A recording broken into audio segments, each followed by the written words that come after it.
Recording in progress.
Chair? Sorry, Chair?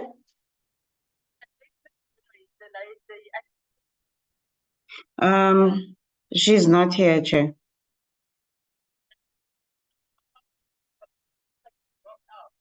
Chair, can you go out and go in again, because I don't know what happened to the link. It went out on me and then it went in again. So everyone is here. Can I request Chair to go out and go in again? Thank you, Chair.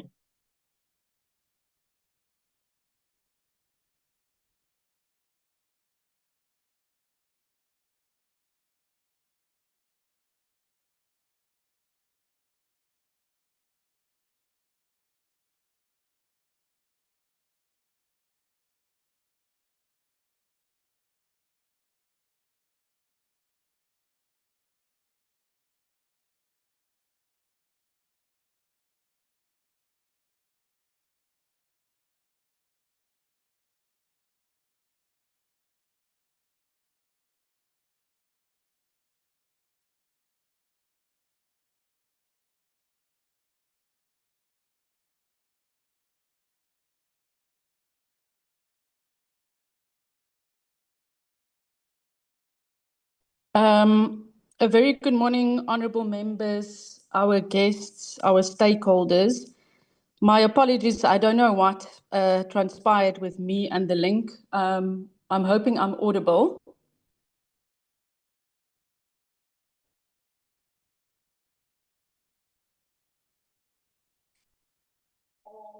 Yes, Chair, you are. Thank you so much, Honourable Whip.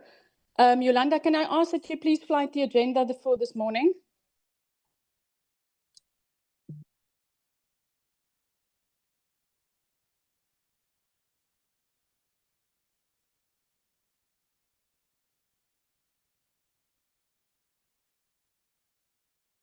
Thank you so much, Yolanda. If you can just scroll up. Okay, just scroll up for us, please. Honourable members, again, a very warm welcome to this morning's meeting. Before you is the agenda for this morning. We've got the welcoming adoption of the agenda and apologies. We've got the opening remarks by the chairperson, inputs by honourable members. Then we will receive a presentation by the South African Human Rights Commission. We will have discussions, questions and inputs.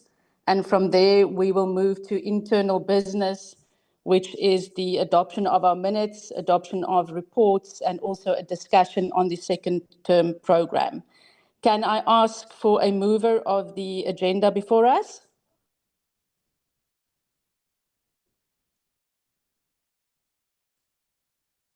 Good morning, Chair.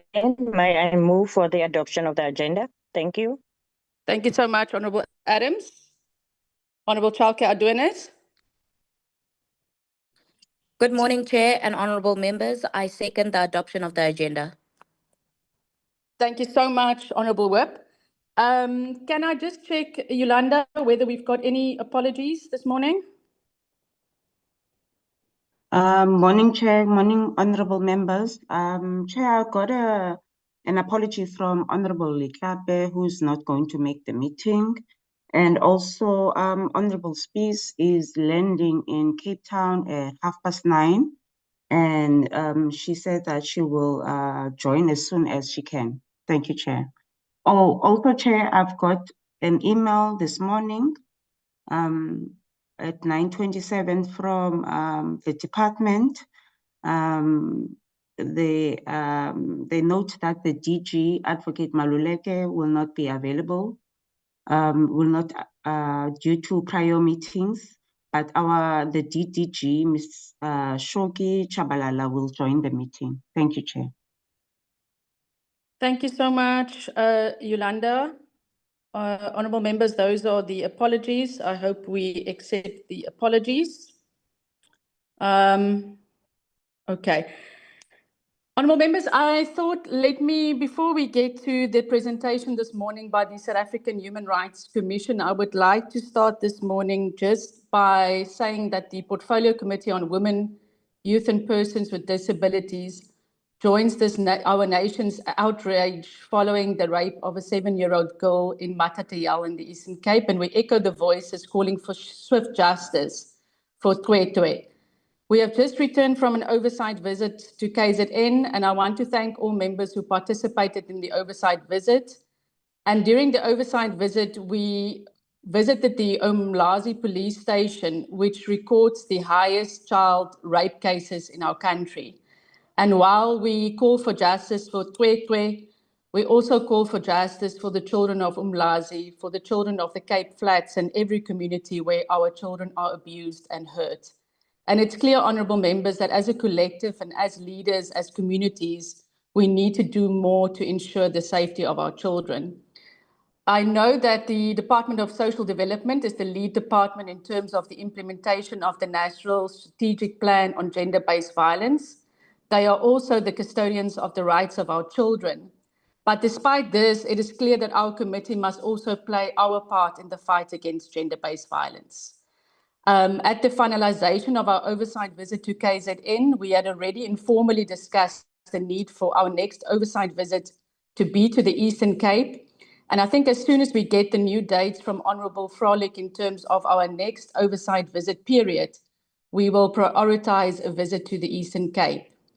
We are also currently in the process of preparing for a meeting with the Department of Social Development on the 22nd of April, which we will hopefully be joined by the Portfolio Committee of Social Development, which will focus on the Sanitary Dignity Programme, on budget cuts to NPOs and NGOs, and the human rights impact thereof on women, youth and persons with disabilities. But I also intend for us on that day to engage with the DSD on gender-based violence and femicide and what measures they have taken alongside basic education, police, and others to safeguard the rights of our children.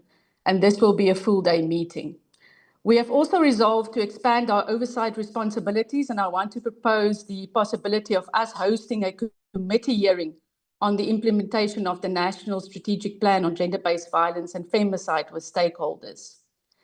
But, honourable members, before we get to the presentation by the South African Human Rights Commission, I wanted to make mention of something else. I have taken note of a clip circulating where a call has been made to young people to stand up and reject the Portfolio Committee's work around the NYDA process.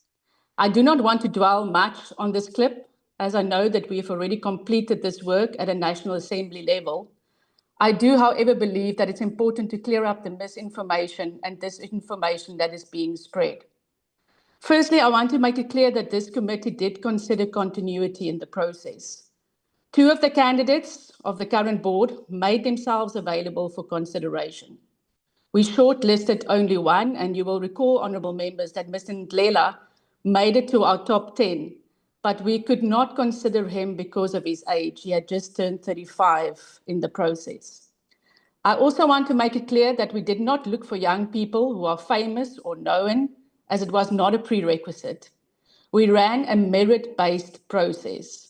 And by judging from the positive comments we had received from the public participation process about our shortlisted candidates, it is clear that many young people were known, or our candidates were known to many young people.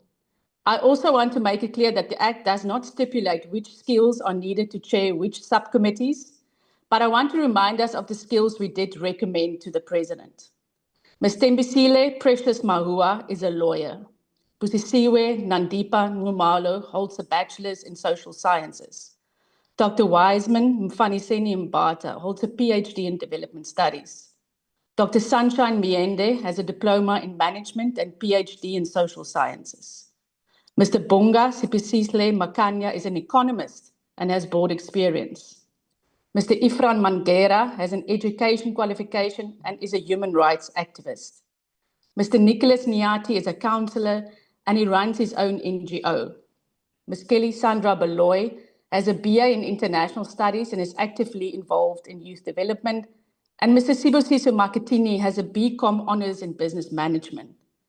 A summary of the skills as a collective, therefore, is management law, business administration, social sciences, coaching sciences, politics, economics, board experience, developmental studies, education, international studies, and business management. Moreover, we recommended one person with a disability and one who is an LGBT representative. You will recall, honourable members, that Dr. Tembe confirmed that our process met all the legal requirements and aspirations set out in the NYDA Amendment Act. Our process was deemed free, fair, open and transparent by all of us. For the first time in the history of the process, all parties in the National Assembly endorsed the support and supported all the candidates, and there were no dissenting voices. It is the sole prerogative of this portfolio committee to shortlist, interview and recommend candidates for appointment to the President of the Republic. I thought, honourable members, at the outset, I just wanted to put this on record to sort of start to address some of the misinformation and disinformation that is currently out there in the public domain. And I thought that it was important to protect not only our processes, but also the processes that the National Assembly had followed. Honourable members, I don't know if anybody would like to make any comments at this stage before we proceed to the work of the morning.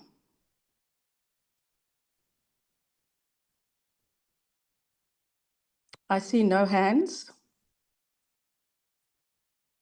Okay. I see a hand from the Honourable Kanile, followed by Honourable Shabango, followed by Honourable Spies. Over to you, Honourable Kanile.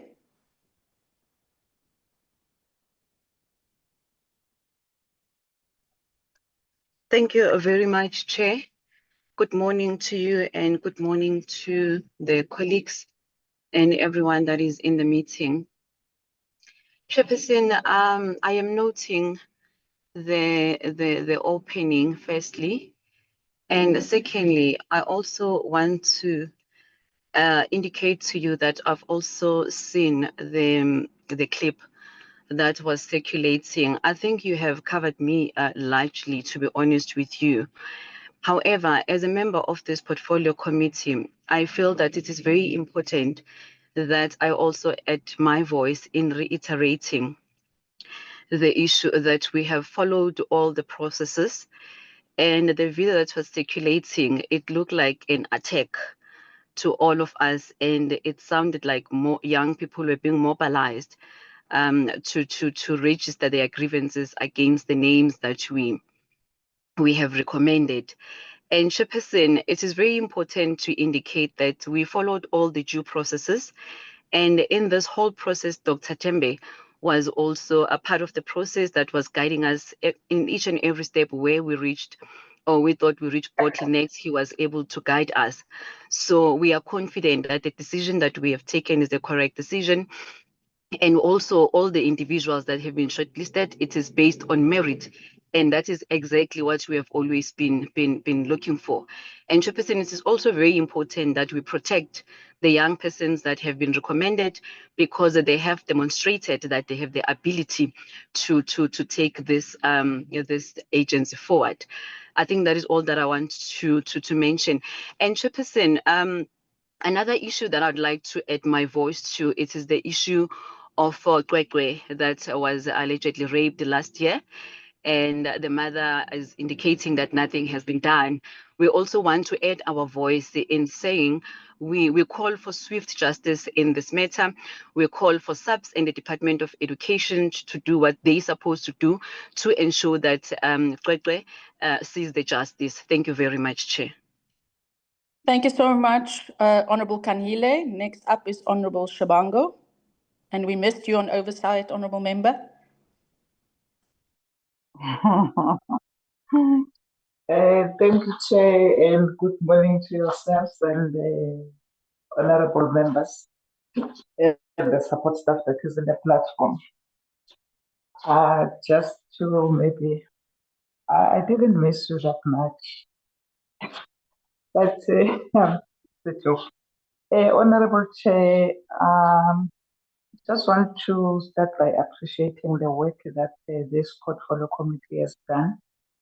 You gave us a brief on the oversight and the province that we were in.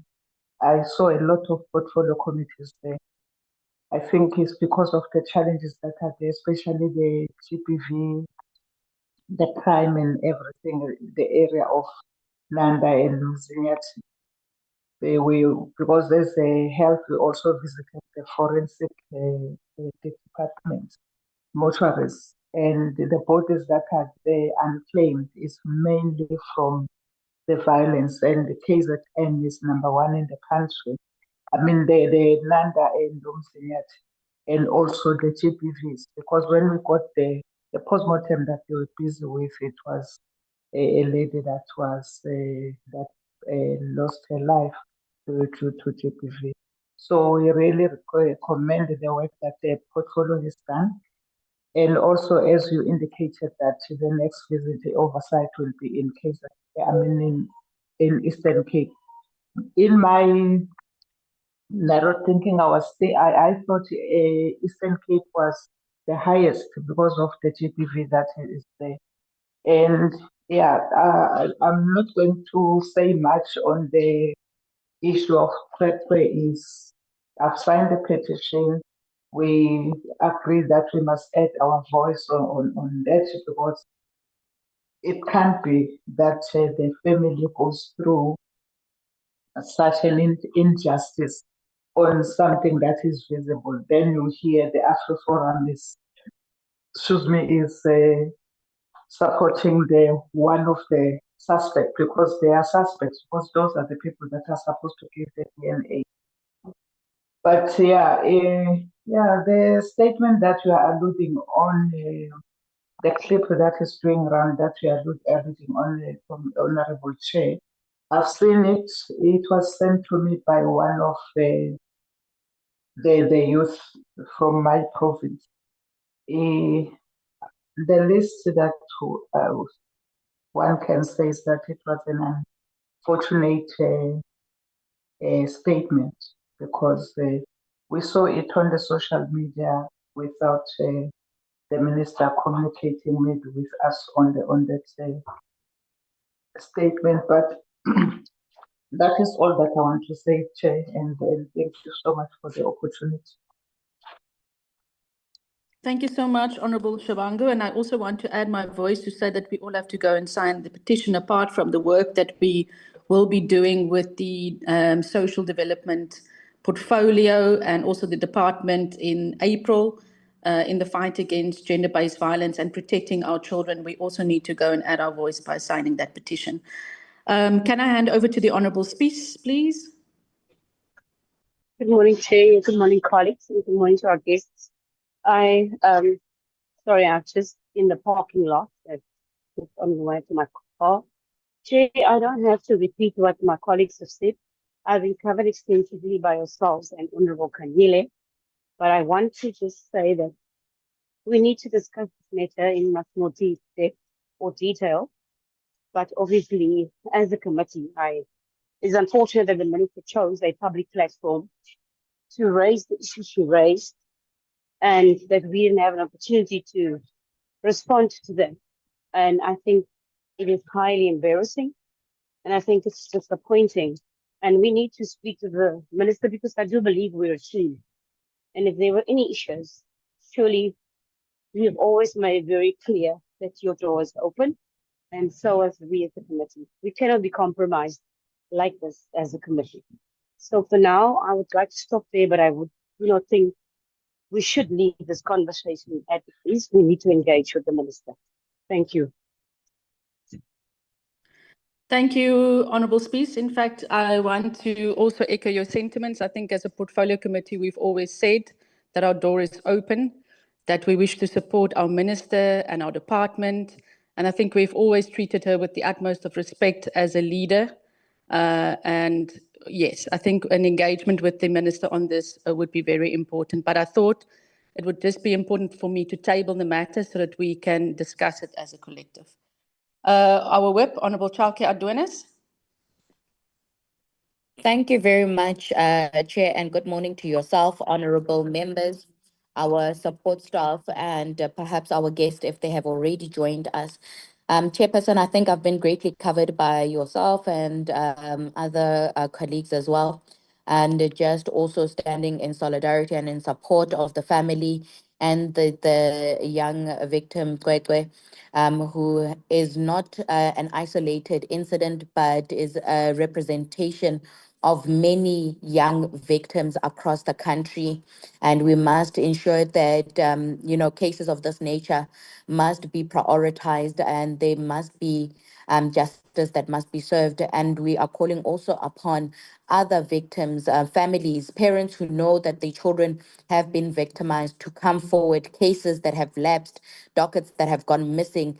Those must be reprioritized and the justice system must work in favor of protecting the lives of the most vulnerable and our children.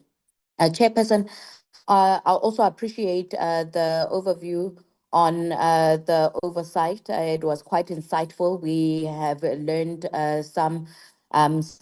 we've had an opportunity to take and extract some lessons on this oversight for us to better develop ourselves as a portfolio committee, to enrich ourselves in terms of the work that we are doing as part of our oversight responsibility and ensuring that institutions and departments are held accountable while providing support and solutions that will improve and empower the lives of the most vulnerable, and also providing the necessary guidance. And also, additionally, it was an opportunity for us as members of the portfolio committee to engage and meet and get to know one another outside of the chambers and outside of the Zoom platform.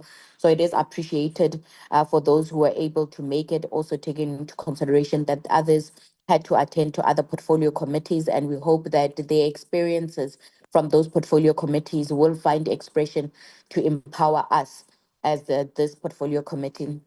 Chairperson, lastly, on the issue on the statement that was made by the minister on Sunday at the Youth in Business Awards, that statement must be made, we must be very clear on it. It was reckless and it was not necessary. It was not an appropriate platform for issues of that nature to be raised.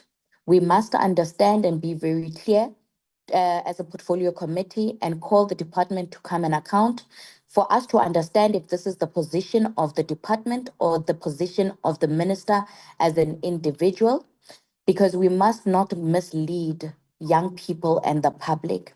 We must also appreciate the due diligence and the work that has been put in by this portfolio committee and our support staff, and also taking into consideration that we did follow all legal prescribes that were given to us. We did do everything in line with the legislation, and we were in constant consultation with Dr. Tembe to ensure that we are compliant. So it must not be misled that we did not put candidates who are competent. And I also appreciate, Chairperson, that you also cited some of the skills and qualifications that these young nine candidates have. We must appreciate these nine candidates for availing themselves to serve in the interest of young people. These are competent, capable young people in advancing the agenda of youth development in the country, in the continent, and globally. And we must understand that there is no board that will come in on continuity at all times. And appreciating that, in as much as this might be an entire new board, this is an opportunity for innovative ideas, for fresh ideas to come forward, and an opportunity for these young people to explore other avenues and to develop themselves while developing the lives of young people across the country. We must say that we have full confidence in the 9 candidates that we have put forward, that they will have the ability to drive the agenda of young people, their development, and ensure that the NYDA is held accountable and delivers its mandate ultimately. We must ensure that as we speak to young people, they must follow the processes that we did undertake and really have an appreciation of some of the skills and contributions and also attributes that these candidates that have been shortlisted and recommended to the president possess. We must give young people an equal opportunity for them to contribute towards this thriving economy and society. And if we do not make statements, or we do not make this statement here as a portfolio committee, we must know that we are failing young people. Additionally, or lastly, on that item, Chairperson, it is equally important for us to ensure that going forward, the minister must understand, or the ministry must understand its proximity and its jurisdiction on due processes that are given and prescribed to the portfolio committee. And once again, would like to appreciate everyone who participated in this in this process, including all thousands of candidates who put in their CVs and applied, and those who were shortlisted, and those who went through the interview process, and those who are now ultimately recommended. Also taking into consideration that the report was adopted by the entire National Assembly, by all political parties, and therefore it followed all the right channels and processes. Thank you very much, Chairperson. Thank you so much, our Honourable Whip. And I think I want to echo your sentiments that the comments made were both reckless, it was baseless, and it amounts to misinformation. And we do stand behind the candidates that we have recommended. We stand behind the work that we have done. I repeat that for the first time in history, as far as I can remember, the report was tabled to the National Assembly and it was adopted, supported, and approved by all political parties in the National Assembly. There were no dissenting voices. We stand behind these candidates because we believe that they've got the required skill set to take the NYDA to the next level. I also want to remind us as a portfolio committee that we've got the sole prerogative in terms of the Act, the NYDA Amended Act, to shortlist, to interview, and to recommend to the president. It is not the responsibility of the ministry, and therefore the comments made also amounts to executive overreach. But that being said, we have ventilated the matter, and we will definitely give the minister and her department an opportunity to come and address us on this very important issue. But we want to really reject the misinformation that is being peddled in the social media and by this clip spreading and also being circulated to young people. And also, it's quite unfortunate that the call is being made that young people must reject this process, and we must reject that call. Colleagues, yes, while we seek justice for Kwekwe, we also must remember that our work is to protect all children against gender-based violence. And when we get to the discussion on the second term program, we will have a quick just discussion or talk about what we want to focus on the second term. But now, colleagues, it is our opportunity to hand over to our guests from the... Before, Chair, sorry. Okay. Sorry, Chair, my apology to talking after you, Chair. No problem, Honourable Member. Please proceed. Okay. Oh, no, Chair, I apologize. I was struggling to log in. So I just want to say I appreciate the work done by I did not hear the presentation. I did not hear the meeting at the beginning. And maybe I've got only 5 minutes looking in, but I want to say I appreciate the work done by the committee, the oversight work, and also support the family. And I already signed the petition.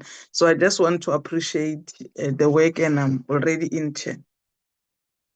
Thanks, Chair. Thank you so much, Honourable Member. And yes, we must all go and sign that petition afterwards. And thank you so much for signing the petition. Colleagues, let me just again, do I see another hand? Oh, no, it's Honourable Polwani's hand. Colleagues, it's now my great pleasure to hand over to the South African Human Rights Commission. The Commissioner will introduce her delegation. I just want to say the purpose of this morning's meeting is the fact that we, as a portfolio committee, as I've indicated, will soon be engaged in a full day meeting with the Department of Social Development. We will be looking at the Sanitary Dignity Program. We will be looking at gender-based violence, the protection of our children. But also a key focus area is the current defunding of NGOs and NPOs and the devastating human rights impact that has got on vulnerable groups that we are protecting, which is women, youth, and persons with disabilities. To that end, the South African Human Rights Commission had reached out to us, asking whether they could make a presentation to us in preparation for this meeting. We granted that request, and we are most grateful to be with the South African Human Rights Commission this morning to get a report in that regard. So please, may I hand over to the South African Human Rights Commission to introduce their delegation and to take us through their presentation. Good morning, Honorable Chairperson, as well as honorable members. Thank you so much for having us this morning. My name is Nomashubi Pinana, a commissioner in the Human Rights Commission. With me is my research advisor, Mr. Lindobuhle Ndabe. It is just the two of us, Honorable Chairperson and members. May I then proceed to our presentation? Please, Yolanda, if you can just help us to flight the presentation, if we can take down the agenda for this morning.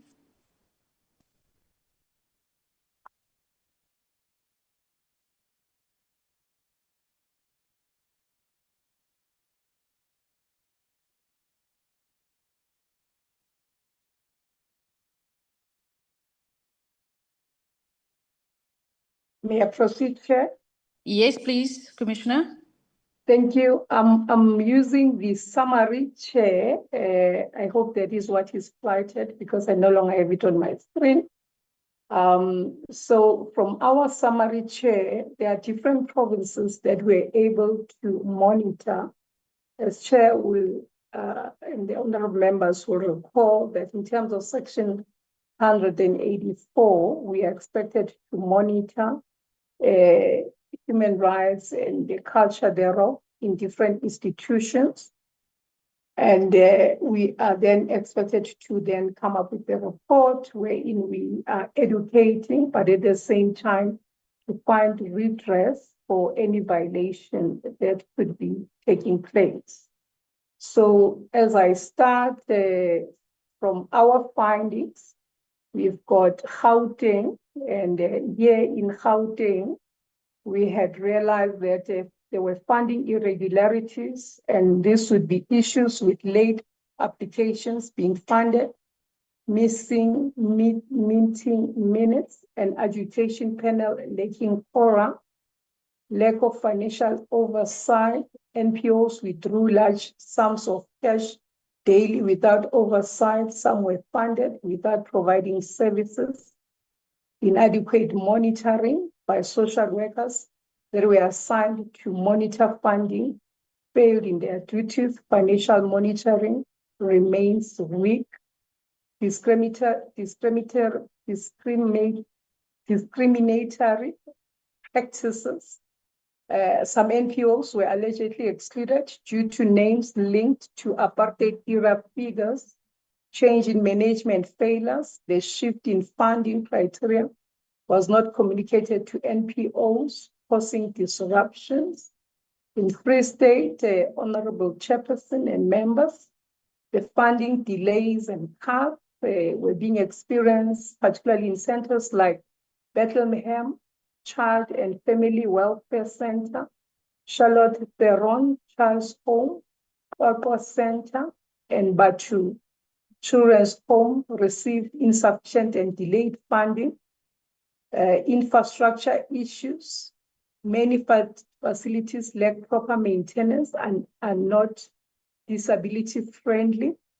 There's limited accessibility. There is your poor road. They hinder the access, particularly for rural shelters, administrative challenges. The provincial government reshuffle caused disruption in addressing these issues. In Eastern Cape, we've got inaccessible public transport, lack of universally accessible transport, resistance from transport entities in disability rights discussion, funding shortfalls in elderly care centers, lower government funding compared to wealthier provinces, post-COVID-19, private funding declines, severe infrastructure issues. Disability centers operate in unsafe and poorly maintained buildings, some lacking running water, staffing and resource gaps, underpaid and undertrained staff leading to subpar care. In Northwest, a number of facilities were monitored. The first one being the 16 Steps Disability Center, which is in the JB Max local municipality. There's a shortage of funds to make necessary improvements to the facility. The challenges they are experiencing: insufficient toilets and bathing facilities, lack of wheelchair-friendly bathing and toilet facilities, water access challenges due to water cuts, shared building with an individual who works with dangerous foods. In Letsema, street kids, also in the same municipality, the funds received were late, lack of security was experienced, poor water quality, and sewer spillages. In Areka Old Age Home, which is in Ramotsire municipality, insufficient funding was realized, old and non-functional assistive devices, lack of medicine storage space, lack of vehicle to transport residents to the clinic or the hospital, lack of professional staff. Facility is dilapidated. Legae la Bana Community Center in the same municipality, insufficient funds for maintenance project, late payments by DSD, there's lack of security. In Fezeka Old Age Home, we've got in Moses Botane local municipality, there the issue was insufficient funds, the beds were not enough, the food as well, and there was lack of a dining space. In SAVF Ventersdorp, which is in JB Max municipality, insufficient funds. The beds were also not enough. The ones that were there were actually old, wheelchairs in a bad condition, malfunctioning equipment, the blood measuring apparatus has faulty battery. In Ipopeng Club for Disabled, which is in Kagisano, Molabo local municipality, insufficient funds. The main source of funding is the Department of Education, lack of assistive devices, insufficient space. In Tusana, which is in Naledi local municipality, insufficient funds. Water access is a challenge due to water cuts, buildings not fully accessible to persons with disabilities.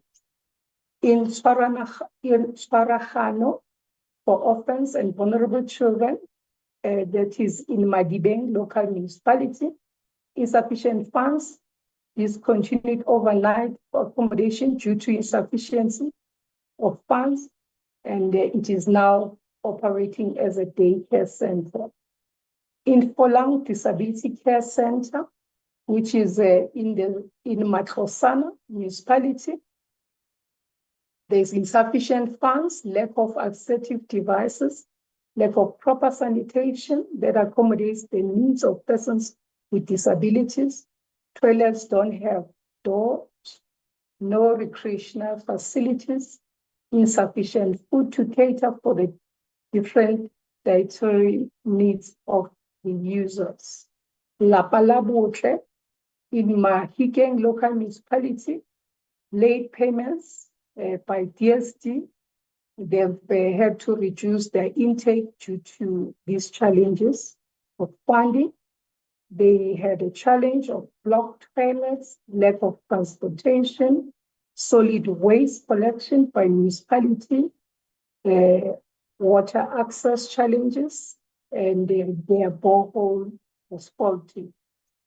In Rasino Disability Center, which is also in Moses Otani local municipality, insufficient funding. It's run as a daycare center. It has got malfunctioning toilets that are not suitable for persons with disabilities, small dining area, lack of assistive devices, lack of physiotherapists, lack of training of staff. Nameless facilities in Driefontein, in the Ramutsiri municipality, late payments by DSD. They've had to borrow money for food, or they would have to buy on credit. Also receive food parcels, water access challenges. They require a borehole. Interest Training Center, Brothers of Charity, Services Disability Center, which is in JB Max, local municipality, insufficient funding, infrastructure requiring maintenance, lack of transportation. In Itikeng, Roma-based care center, insufficient fund, water access challenges. The center lacks a shelter and office equipment, shortage of assistive devices, shortage of food, lack of parental involvement, teenage pregnancy. The first issue concerns the difference between salaries of government employees and those of NPO employees who do very similar work. This issue has a direct relationship with the NPO subsidies as salaries constitute one of the largest costs of most NPOs, as is expected for bodies that focus on delivery of services. The discrepancy between the government and NPO salaries has made it difficult for NPOs to retain their staff. The second issue is that it emerges from the case that the government priorities, whether at national, provincial, or sectoral level, often override government's legal and constitutional obligations from the Constitution, the Children's Act, and the older person. The third one is relates to NPO's own contribution. The first judgment was clear that it is reasonable to expect NPOs that have other funds to contribute such funds towards covering the cost of their services. However, this does not answer the question as to how much they should contribute and how the amount will be decided. The NAWO NGO proposed at one point that an amount to be contributed should be determined by the NPO's auditors. DSD rejected this proposal. Instead, it proposed that it would determine the amount after consulting with NPO's consent. This proposal was accepted in the final judgment, but will almost certainly result in contestation and unhappiness, as consultation is not the same as agreement. An alternative approach would be to require that government cover the core costs and that the NPOs be expected to use their own funds for any cost beyond the core cost. For example, paying for services of a psychologist for a child and youth care center. The fourth issue that arose during the court case relates to the nature of the obligation of government to deliver or fund services for children. In its answering affidavit of the February 2013 Nawongo 101 claim that the rights of children to social welfare is not subject to progressive realization. Instead, these services must be provided and funded immediately. However, the first judgment seems to say something different. The first judgment acknowledges that a range of children's rights are not subject to progressive realization, but it then cites the Children's Act as subsidiary legislation, which implies progressive realization.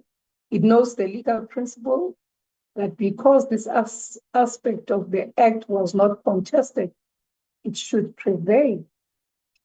The fifth one is a final point arising from the court case relates to what a court can and cannot do, as well as strategically, or an NPO should take to court. Firstly, the final judgment was clear that the court cannot make policy. It can only determine whether a policy is constitutional and rational. Furthermore, if there are several policies that are constitutional and rational, the court cannot declare which one is best and should be implemented. Recommendations, Honorable Chair and members, that I would like to make as the South African Human Rights Commission are that the National Treasury, Provincial Treasuries, National and Provincial DST implement the proposed framework of managing transfer to NPOs as soon as possible and ensure that this is done uniformly across all provinces.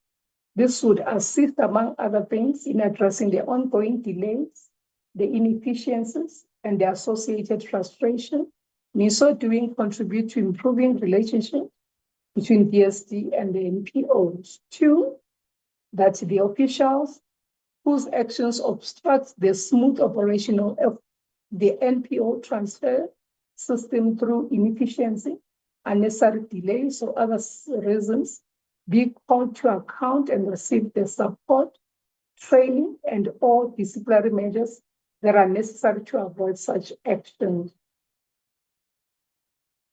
Three, that the Auditor General be alerted to how its officials are making requirements that go beyond requirements of the law and be persuaded to stop insisting on this. Four, that DST be assisted to use the wealth of available information to make strong bids to provincial and national treasuries in a way that respects the prioritization and obligations specified in the Constitution and the laws.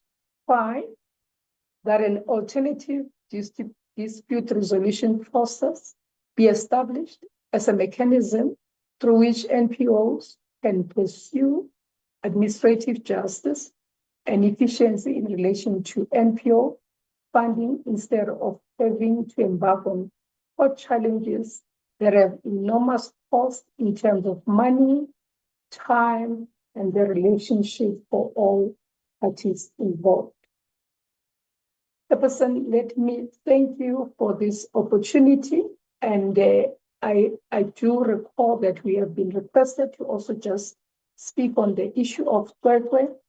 And as Human Rights Commission, we have actually drawn a statement, which I believe should be published by now, where we alluded to a number of issues, which I believe most of the honorable members have actually alluded to, amongst others, the fact that all role players must make sure that they do their bit in ensuring that their different mandates are realized, whether one talks of SAHRC, the NPA, and ultimately the judiciary, and of course, the social development where it is necessary. It is our submission, Chair, that it cannot be allowed that the matter should be prolonged when Section 37 is very clear of the Criminal Procedure Act which empowers the court to make an order where somebody refuses to avail their DNA samples to the court, to the police, to the police, in order for them to be taken for forensic testing. So we have echoed our sentiments to say that we will continue to monitor any violation of human rights where the matter is concerned. Fortunately, Chair, not only do I deal with the children and persons with disabilities and older persons, but I have recently been asked to also look at justice, and we will definitely be also at the court just to monitor as to how far the matter goes. I am also fortunate to tell you, Chair, that I've been invited to speak on what changes could be made insofar as NPA running of course are concerned. And we are hoping that in the meeting to be held on the 25th of April, I believe, we are going to be able to unpack some of the issues that we think are important. Amongst others, Chair, we believe that training is paramount for all the role players at all times. You can never be enoughly trained as an official, and as we also receive training from time to time. Chair, may I hasten to also mention that there's also another post that has been making rounds on social media about a school in Polokwane where the allegation is that a teacher has raped several children and they're not able to go to school. I've already requested our office in Polokwane to look at whether they are able to get more information about this, because as one of the honorable members mentioned, there are many progress out there, and we need to be alive to the fact that we have a challenge, but with the few that we are able to get on board, let us propel forward and make sure that we cover more and others. Thank you so much, Chair. And this is where I will end it, Chair. Unless, of course, from my team, if Mr. Mdave can say that there's more that he would like us to say, maybe I should just find out from him if he thinks that I could have left anything. But from our side, Chair, that is all. Thank you so much. Thank you so much, Commissioner. Thank you so much for that report. I think it paints a very distressing and depressing picture for the lives of the most vulnerable in our society, and in particular for vulnerable women, young people, and persons with disabilities. But let's ask your team if there's anybody else that would like to add anything at this stage. Not so much, Chair, except to say that all of this is happening when there's a policy in place which sets out how the entire program should be run. I think the first point to start with is that much of the work that is done by the social development department is in relation to NPOs, is work that is part of the department discharging its constitutional obligation, whether in relation to children in terms of the Children's Act, but also in relation to elderly persons in terms of the Elder Persons Act. So the point there, the submission there is that the obligation is both statutory as well as constitutional. So once it is established that an obligation is therefore statutory and constitutional, then the second question is then, is there planning, is there funding for it, but also planning beyond just finances, but also planning of other resources as well. The policy does seem to cover a lot of these planning issues. But what we are discovering, at least by way of summary that has been put forward by a commissioner, is that there is not only financial planning that is subpar, but also we're seeing structural issues as well associated with the obligation. But what is also challenging is that despite the policy saying very clearly that the national government, as the national department, from an executive point, will create a mechanism so that monitoring and evaluation of the policy is done. We are unable to find the existence of that monitoring mechanism.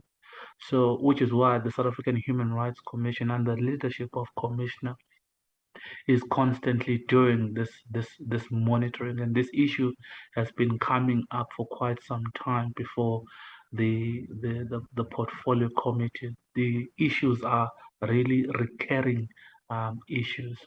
What one would prefer to see is the implementation of that monitoring and evaluation, which is part of the policy itself, as to be implemented as one of the recommendations by the South African Human Rights Commission under the leadership of Commissioner here. So that is the point that I really wanted to underscore, that the department doesn't have to wait for the commission to do the human rights-based monitoring, but it can do its own monitoring of the implementation of the policy, and that is what we are not seeing. So it'll be interested to find out from the department whether that monitoring mechanism has been built, and to the extent that it has been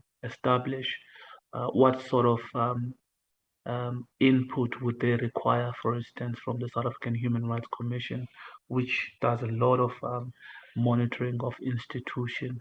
Would they want us to include as part of their monitoring mechanism? Within the South African Human Rights Commission, we create our own tools, and these tools are really based on monitoring of rights. But as we all know, the rights language is a limited language. It'd be useful to work with the tools of the department to monitor whether there are other challenges beyond what we have cited in this report, Chairperson. So that's the bit on monitoring and evaluation of the policy itself as it exists. Thank you very much. I have nothing further to add.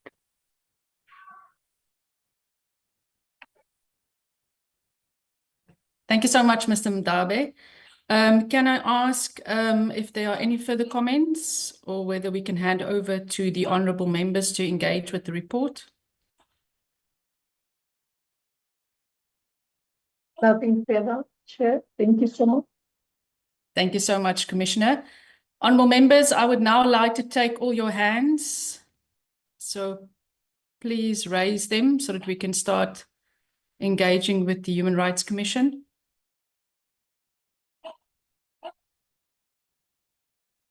Okay, I see the hand of the Honourable Adams. Can we take further hands, please?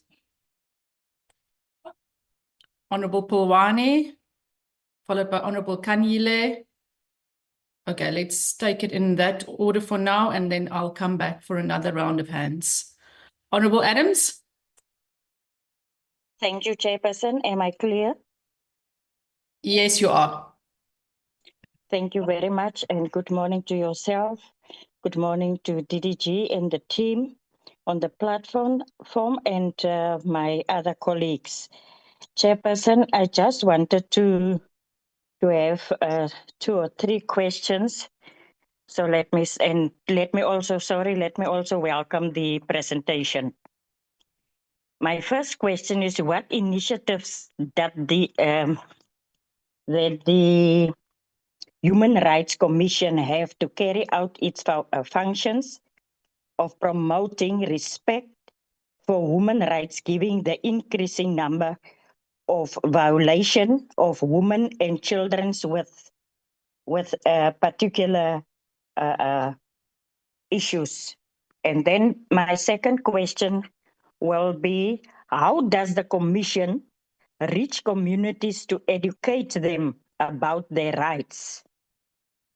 And I saw, or I noticed, Chairperson, that there are only four provinces that was giving report on. Is there any plan to do the monitoring in other provinces also? And my last question will be, how has the Commission contributed in the fight against gender-based violence facing the country? Lastly, and I will be pleased if I can have a second bite. Thank you. Bye. Thank you so much, Honourable Adams. Honourable Kanile, followed by the Honourable Spies. Chair, it's Yes. me. Honourable Pawani, okay, sorry, your hand went down, so I thought maybe it was a legacy hand. Please proceed, Pawani. Okay, thanks very much, Chair, and greetings to our visitors, DTG and the team. And also, let me join my colleague by welcoming the presentation. Chair, I've got only a few questions here.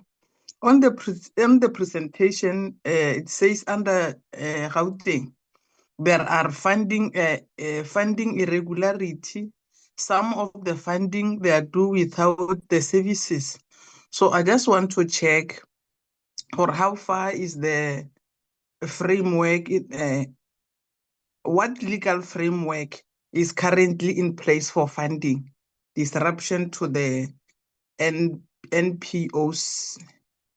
And then the last one is, how far is the work done by the DSD in finalizing the sector funding policy? Thanks very much. Thank you, Honourable Pawani. Honourable Kanile. Thank you very much, Chair, and greetings once again to yourself and everyone else. I welcome the presentation from SAHRC. I hope I'm not going to be repeating any questions that was posed by Honorable Polwane, because for a minute I lost network. Chairperson, I note the findings of the SAHRC as well as the recommendations, and we welcome them. However, I have one question to SAHRC. I want to find out if they have measures in place that they are able to use to monitor that the recommendations that they make to various departments, they actually implemented.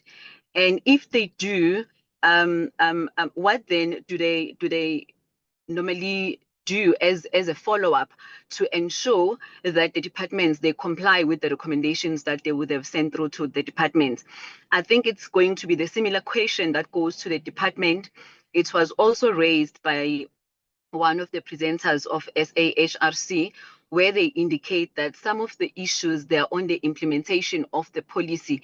The policy is in place, but they also wanted to find out if the department has tools in place to can be able to monitor if the policy is actually implemented. Thank you, Chair. Thank you so much, Honourable Kanile. Honourable Spies.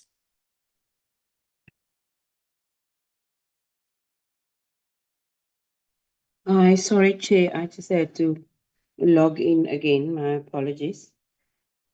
I just have one question, Chair. Sorry that I'm not having my video on. Thanks, thank you, Chair, and then also thank you for the presentation. Chairperson, I would like to request from the Commission the budget allocating, the budget allocation details for the NPOs. The reason why I'm asking this, Chair, and I would want the details to include the number of victims assisted at each shelter, because I do believe, Chair, that this information would help reveal the per person allocation. It would also then highlight the severity of the underfunding. And just as an example, in some cases, the daily rate per person is as low as R9, which doesn't even cover the cost of a loaf of bread. And I think by having these figures would emphasize the dire need for funding support for these organizations. The other questions have already been covered by my colleagues. Thank you, Chair. Thank you so much, Honourable Spies. Can I see if there's anybody else that would like to ask questions at this stage? Okay, I don't see any hands. So I would like to just ask a few questions myself on the issue of gender-based violence and monitoring and evaluation at a government level. I would like to know whether the South African Human Rights Commission has done an assessment of our national strategic plan against gender-based violence. Our department, the Department of Women, Youth and Persons with Disability, is supposed to be monitoring and evaluating this overarching policy. And I would like to get an impression whether the Human Rights Commission is monitoring this policy and whether it's effective. I also want to get an indication whether the Human Rights Commission is of the view that we've got enough shelters for women, youth, for women and children who are victims of abuse. I want to echo the sentiments of Honourable Kanile that we support the recommendations that you've made, in particular around Treasury taking over direct payments and holding to account officials that fail our most vulnerable. I think the issue of dilapidated buildings, especially at homes for persons with disabilities, are very concerning, because we saw this for ourselves on our oversight visit when we visited a school for the blind. And it seems to be a reoccurring theme that facilities looking after our most vulnerable is in a dilapidated state. And we need to find a way to address this. During our oversight visit, although your report makes mention of the Commission for Gender Equality, we were informed that there seems to be a strained relationship between yourselves and the Commission for Gender Equality. And I just wanted to find out why that is the case and why we don't see greater collaboration between the two organizations, in particular, for example, now with the issue around kwekwe and other children who are victims of abuse. In your presentation, unlike the reports from the other provinces, Gauteng's report only reflected DSD's perspectives. Why were NGOs not invited to share their experiences? If you can just tell me about that. Can I find out what is the South African human rights perspective on the Gauteng DSD's acting head of department also being a part-time commissioner at the Commission for Gender Equality? Is this not a conflict of interest to have a government official also working at a Chapter 9 institution? With regards to, there is a mention made, and I've asked this question, but there's a mention made that you and the CGE visited some shelters in Gauteng. I think this is linked to my question whether shelters are adequate in our country, whether we've got enough. In terms of your purpose of your briefing, you note that NPOs cannot be made responsible for covering the shortfall in funds for delivering services for which government is constitutionally and statutorily responsible. What steps can you as a commission take to engage with our government to ensure that they make enough funds available to obviously cover NGOs who are standing in the gap and providing vital services on behalf of the state? There was a mention that NPOs who have not been funded because they allegedly advanced the apartheid legacy. This is because their names are linked to the names of apartheid heroes. The reports they provided to court have not given, so basically, have you been given the names of these organizations? And then, yeah, I just want to know again, with regards to this report, what is the plan to make sure that all the recommendations are implemented?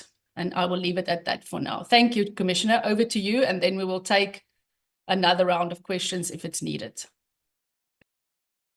Thank you so much. I will take some of the questions, and of course, my colleague will also then add where I might have not dealt with some of the questions. But thank you so much for welcoming the presentation from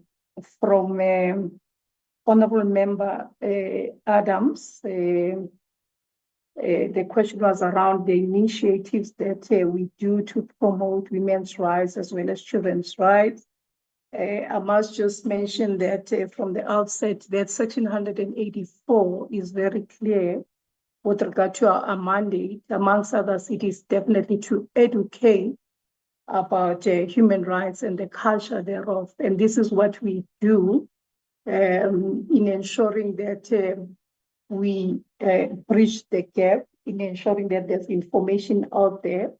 So from time to time in our different offices, we go to different communities where we then educate members of the communities. We've got a project that we call Shine.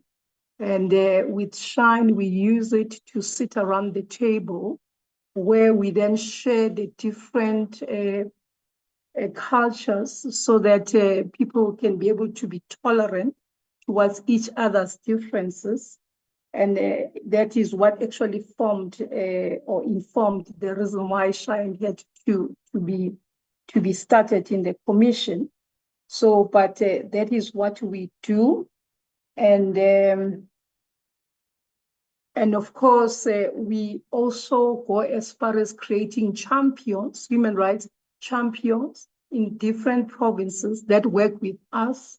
Not only that, we also use the NGOs, the NPOs that are also echoing the same sentiments as us to expand our territory and to be able to reach the far remote areas, because our country is vast and our staff complement has got about 9 people. You've got 1 monitor who has to move around all the areas in the province. So when we've got champions in different townships or in different areas, it allows us to be able to reach a lot of people, and that has worked very well. As a Commissioner for Children, we also decided on having children themselves becoming child rights ambassadors. We have a pool. I'm not even sure what is our number at the moment, because this started in 2023. So we did activation in all the provinces where we got a number of children involved, where they are taught about human rights, the culture thereof, and we teach them to be able to impart to others whatever that they now have acquired as their knowledge, but at the same time, just to make sure that they live this experience that they would have learned. So with that pool, it actually assists us to really reach many and others. And may I then go further to talk about, the other question was about a plan that we have maybe come up with in order to fight GBV. So from what I've said with regard to the teachings, this is how we have been fighting it. So last year in 2024, we decided that we'll have a focus area of gender. And this is the reason why there was then the strained relationship between ourselves as well as CGE. And the meeting that we then had with them was because they felt that we were going into their territory. But we had to sit around the table and explain to them that, in fact, according to us, gender issues remain human rights issues, and rights intersect. And there's no reason for us to really be fighting. In fact, if anything, we should try and find ways on how to work together. And we agreed that we'll no longer have gender as a focus area, but we'll still realize that gender issues cut across in any event in our focus areas, whether you're dealing with the older persons or whether you're dealing with land issues or we're dealing with water, those issues will still come about. And then we agreed that we'll just do away with the focus areas gender, but we'll still work with them. So after having agreed as such, this is when my office then went with the Free State office to go and monitor. We invited the CGE office in Free State. We did a joint monitoring there. Not only that office, but we also did joint monitoring in Gauteng as well, where most of the NGOs were also afraid to give out their names. And I'm answering one of the other questions, whether we've got their names. And they said that they're afraid that next time when it's time for them to be funded and their names had been mentioned, they're likely not to be funded. So they were not comfortable that we should give out their names or disclose their names, and we might be sitting with that difficulty. And of course, as you'd understand, we must protect whistleblowers as the Human Rights Commission. So we might not be able to give you the names, but we then said to ourselves, it's important to rather go back to the Department of Social Development and give them what these challenges were. And after every monitoring, would make sure that we meet with the MECs or the head of department. For instance, in Free State, we're even able to meet with the director in the Premier's office, who agreed that he will disseminate the information to the relevant MEC, because the MEC at the time was attending an event and was not available when we were there. In Gauteng, we met virtually with the HOD. The MEC was also not available, but we are then able to give the information of what we had observed. In Polokwane, I must mention that the MEC availed herself, and it was very late at night, but we were able to give her what we had observed. It was a lot of good stories, and maybe that's why you're not seeing some of the details there in the report, because we were not told about defunding, at least at the centers that we had monitored.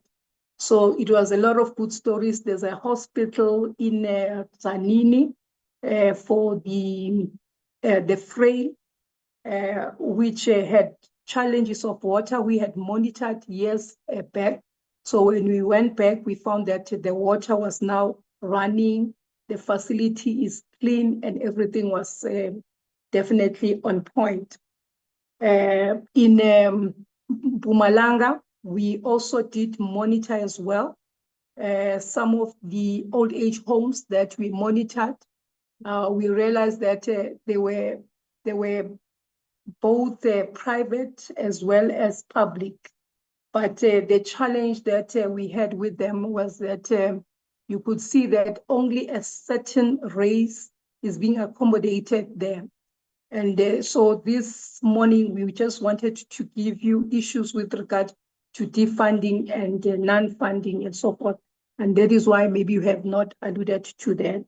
But this by no means means that there isn't work that we have done in other provinces. There has been work that we have done. And as I move forward with regard to recommendations, so we use our act firstly to do monitoring, and after monitoring, we usually do an investigative inquiry. And this would be done in terms of Section 15, where we invite the MECs and the HODs. And this is where they would be given an opportunity to then map out a plan which will assist us in order to monitor them again. They would have put time frames to say by this time, they would have been able to do this and that will be recorded. And those are the plans that we will use when we come back now with a subpoena hearing. So after the period would have lapsed, we'll then go and check if all that they had said they would do has been done. And if you find that same has not been done, this is where subpoena hearings will then be held. And I must just mention to you that in Northwest, we have had several subpoena hearings where you find that there might have been a move in certain instances, but there's still a lack in others. And of course, we then decide whether we should still give them more time to try and ensure that same is adhered to. But I must say, Honorable Chairperson, the challenge really there in most of these government departments is the change in leadership. So you would have met in an inquiry with an HOD who's acting. On the next occasion, you've got another one again who's acting. So that is the trend. And this, I must say, Honorable Chairperson and members, that it's in almost all the provinces. I went to Northern Cape. The MEC there brought her team as well, where we had to give her what we had seen on the ground. And most of the people that were in the room were acting. And I had been to Northwest, and it was a similar situation. So I struggle with understanding why we don't appoint. And this has been what I've been asking, and I hope you can assist us in this regard, that if people can occupy positions, because then at least by when that is done, people can account fully. Because most of the time people are saying, no, but I was not there at the time. And of course, now you find it difficult to chastise them because it's evident that indeed they've just come on. Just the other day, we had an issue where the HOD says, it's a month that I'm in the position. And we have subpoenaed the HOD in an investigative inquiry. So grappling with a lot of issues and obviously not able to give us that which we are looking for. So that is one issue that we're struggling with. And as I go forward with regard to what was also asked by, I believe the Honorable Member Polwane was actually asking the DSD and also how many are funded, that one as well. I believe DSD can answer that. And whether we are monitoring the national strategic policy. We've got a tool that we are currently working with that we use in trying to see if all these gaps have been, filled. And when we find that same has not yet been done, they would give us a time frame to say, okay, this could be done in this period and that period, and that's how we proceed in monitoring. And of course, we escalate as and when we realize that it's definitely a big of a challenge. But here, I believe that we will still have to look at our tool just to make sure that it is in line with the policy and also just to make sure that there's proper monitoring. It's something that we'll have to look at. The shelters, definitely shelters are not enough. I think the cry we had was in Northern Cape. There's a big cry there to say we really need a lot of shelters. And even the shelters that are available, some of them are struggling with security, where you find that there was a young girl who had been housed at this particular place, but the pimp was able to get hold of her because she would have to commute to school, and they had to then beef up their security by ensuring that children are rather transported so that there's no longer that situation. But we need more. of shelters. They're definitely not enough. I pray and hope that it is possible to ensure that even the ones that are there are capacitated, but their infrastructure is also fixed, because as you have seen for yourselves, Honorable Chair and members, that indeed that is the situation that we also find ourselves faced with. We, as I said, we have collaborated definitely with CGE. We're trying to make sure that we don't overstep in their terrain by rather working together. So where we find matters, we try and speak to them so that we can find a common ground in order for us to be able to move forward in doing our mandate jointly, but without obviously interfering in each other's mandate. With regard to a government official working in a commission, I would say that on, prima facie, one can definitely say there could be a conflict of interest. And that is why even in my Section 11 committee, which we are mandated to have, we usually have the employees of DSD and other departments only as on ad hoc basis, but they are not members of the committee, because it could pose a challenge when they have to be chastised for one or another. That could be problematic. So I see it as a conflict of interest. And with regard to steps that have been taken, with regard to issues of budgeting, I must say that as a commission, we have recently decided on a focus area that's called pro-poor budgeting, which Commissioner Makwasha is responsible for. And in this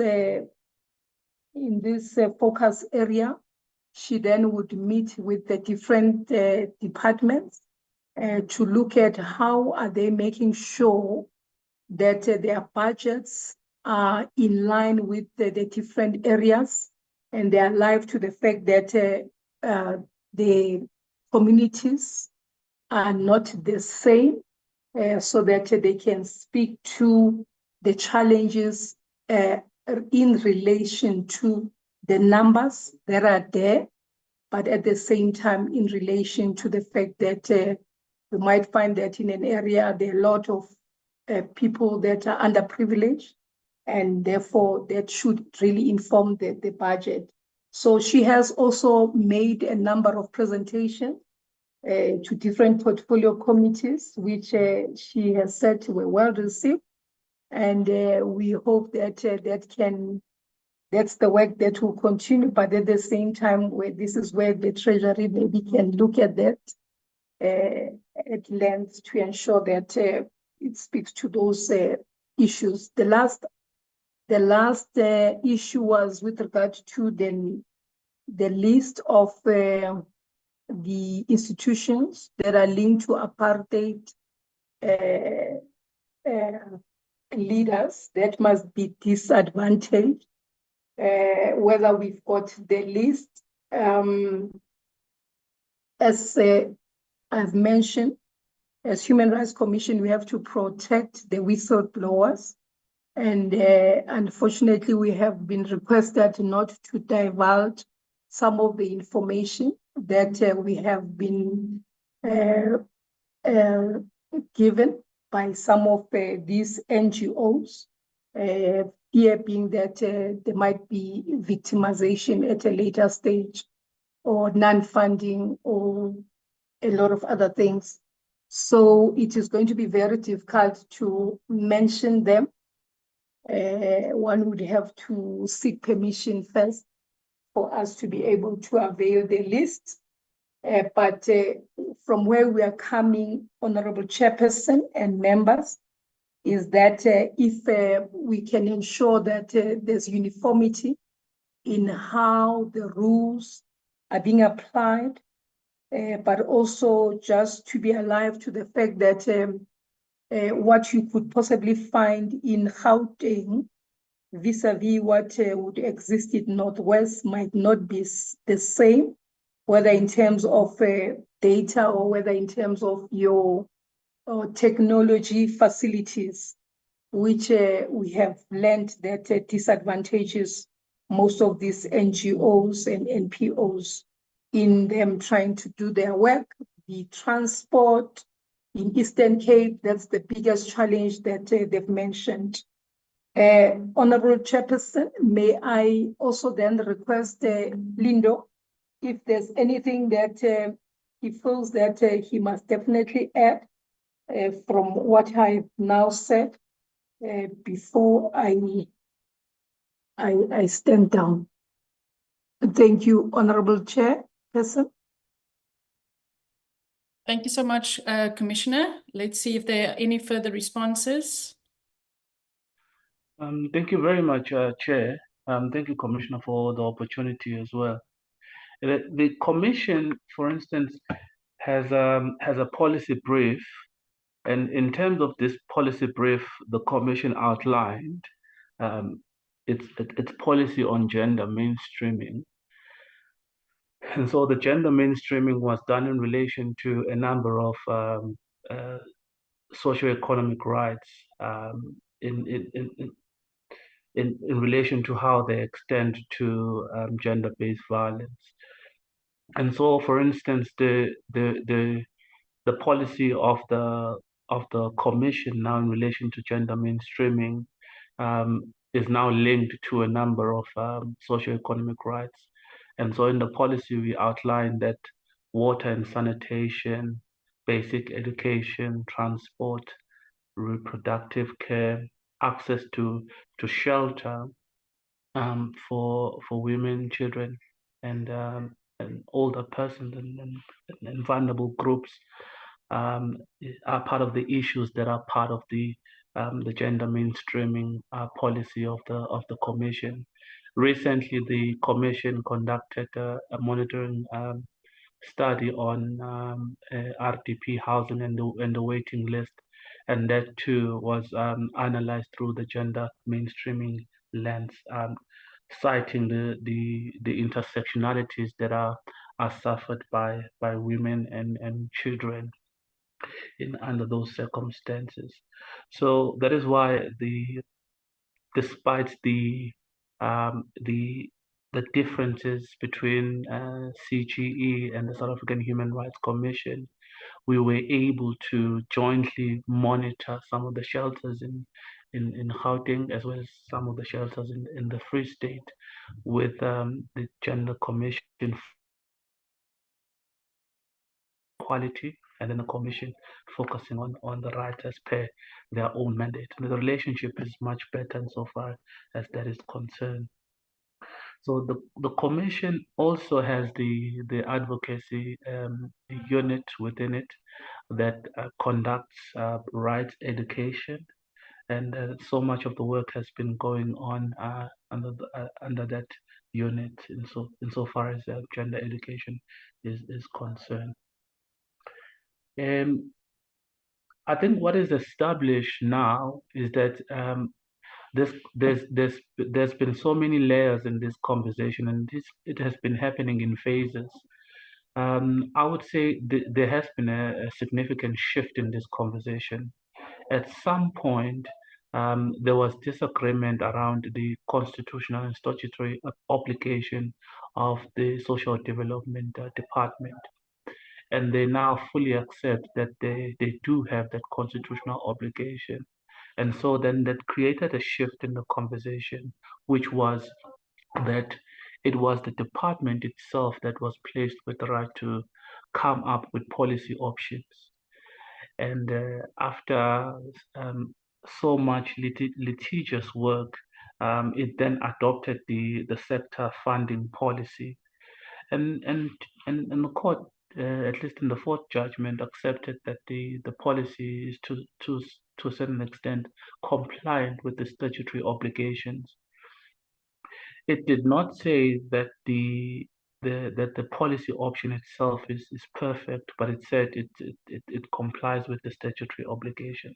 So the sector funding policy as it exists now is what is being monitored by CGE as well as the South African Human Rights Commission.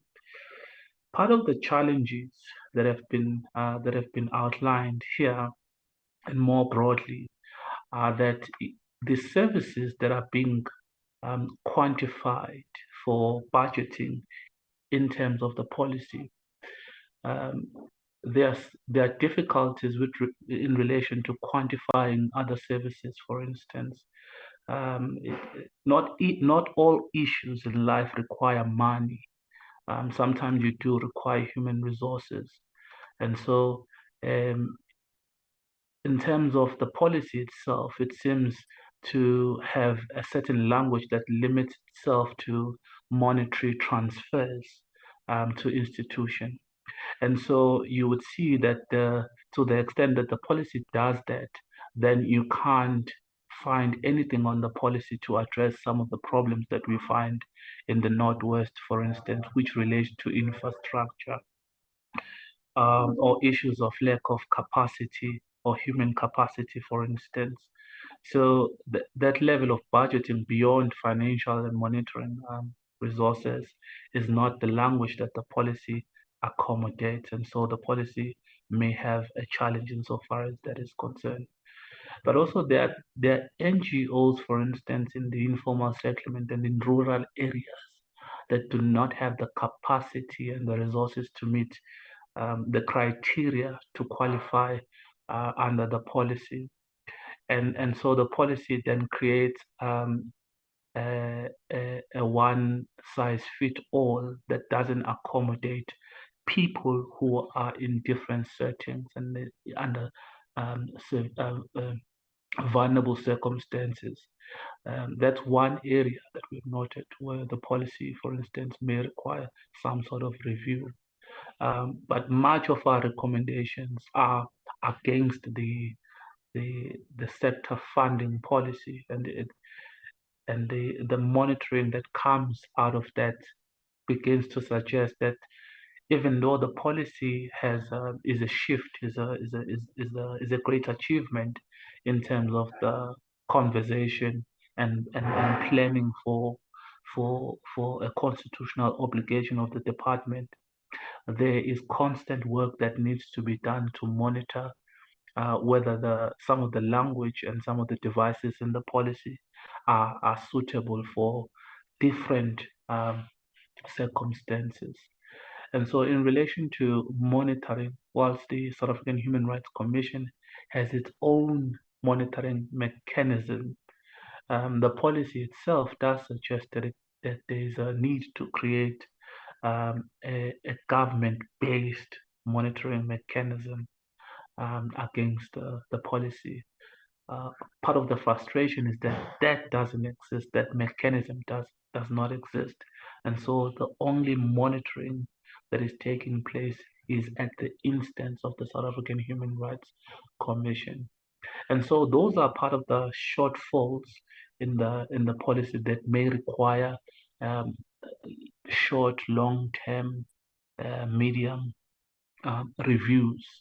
And this sort of reviews may either be at the instance of the portfolio committee and also at the instance of the South African Human Rights Commission, since the committee itself has the oversight role and we have the monitoring role attached to the implementation of the policy. The work is continuing work, and I fully appreciate that we have not covered all the provinces, even though we have done some work in KZN. There is also an added challenge now to begin to meet with some of the functionaries at the social development, for instance, at the provincial level, to begin to share these challenges so that there could be a full appreciation at the provincial level that these challenges exist and a plan needs to be found to address them. But the reason why we've escalated these challenges is because most of them are structural and systemic challenges that may require some review against the language of the policy, or some review against some of the devices built into the policy. So I guess our presentation is useful insofar as it lodge an assault into the practicality of the policy itself, and not so much an attack on the function of the department, but also a recommendation for the policy to accommodate certain groups in society that it doesn't seem to accommodate at this present moment. I have nothing else to add, Commissioner, other than that, and thank you very much, Chairperson, for the opportunity. Thank you so much to the Commissioner and Mr. Mdabe. Can I check, honourable members, whether any of you would like to ask any follow-up questions, or whether any new members have got additional issues to raise? I see the hand of the Honourable Adams. Can I check if there are any further hands? Honourable Adams, over to you. Thank you, Chairperson. Am I clear? Yes, you are audible. Can hear you clearly. Thank you.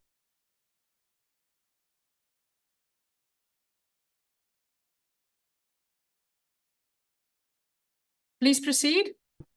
Chairperson, are there any collaborative programs with departments that have a scope of work that is complementary to that of the Commission? How impactful are the NPOs in communities where they are located?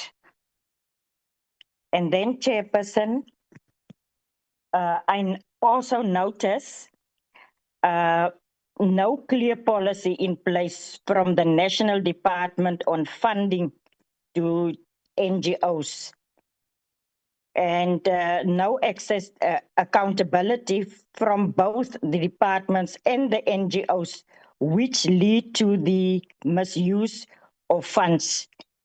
And then, Chair, I wish to recommend the department, recommended to the department need to put monitoring system in place. And my last recommendation will be there must be a clear funding criteria which will ensure that applications are made by the relevant people. I thank you, Chair. Thank you so much. Can I check if there are any further hands, or can we hand back to the South African Human Rights Commission? Over to you, Commissioner. Thank you, Honorable Chairperson, and thank you to Honorable Adams for the question. Indeed, there is a collaborative work that is being done with, in fact, different departments. This is where we invite them through our advocacy department, where we go together to educate on the different issues, as we have alluded to. So we've always believed that collaboration is definitely the currency. And we use, as I said, the champions that we create through the NGOs, through the NPOs, ordinary members of the society that are willing to join hands with us, that have the same drive and also believe in the same principles of advocating for human rights. We work with them. I must say that in areas where we do have our footprint through NPOs and NGOs and those members of the civil society that are willing to work with us, where we've got child rights ambassadors, we have seen that there's definitely a shift, and the work is definitely impactful on the communities. with regard to how they advocate for rights, but the fact that they are able to call out on wrong things that are happening in front of their eyes, and they are no longer keeping quiet about things that are happening around them. This we have definitely seen, and that is why as Human Rights Commission, we have now adopted what we call VIA, which is visible, impact, and accessibility. And that is currently our motto that we are using in order to ensure that we are visible and of course we impact. With regard to,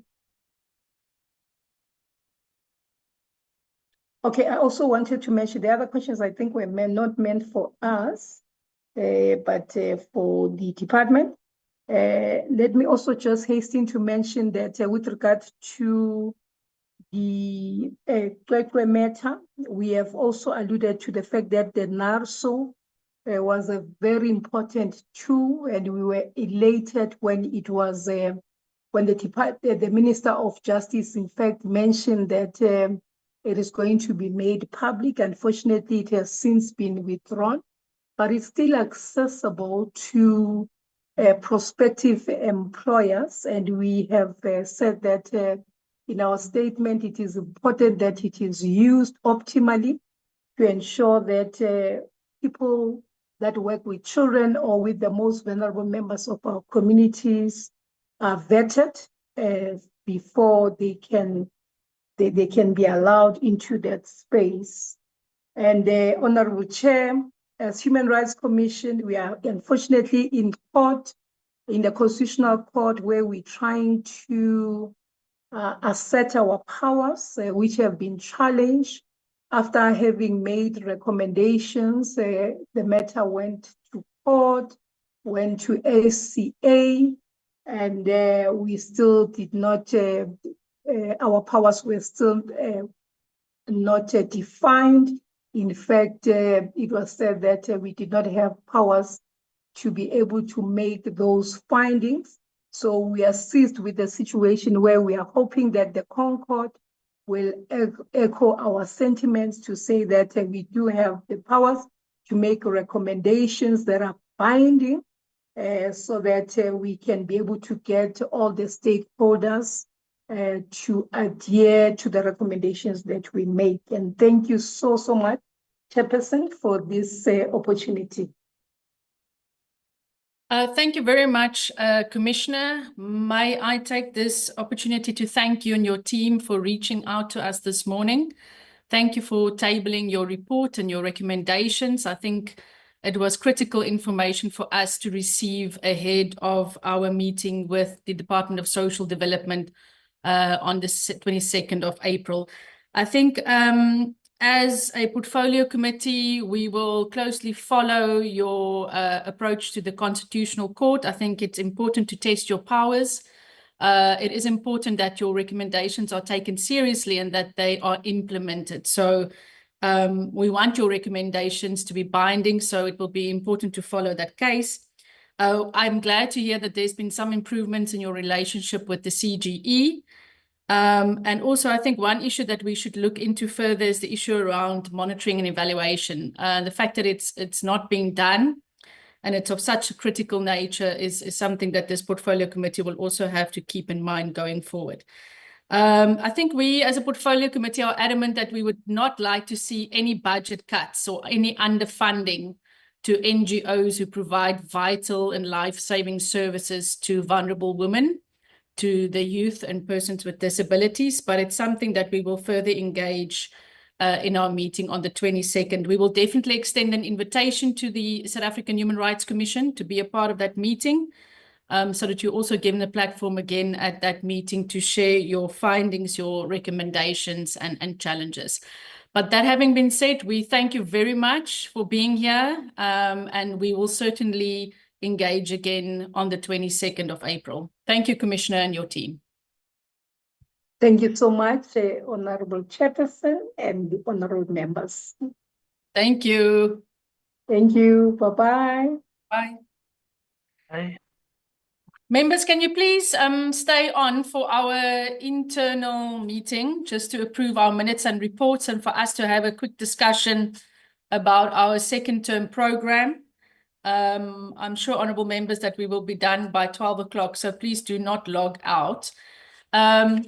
Yolanda, please can you flag the minutes for us? There's quite a few that you have circulated to honourable members. I'm sure that they've gone through them. So can we please start with the first set?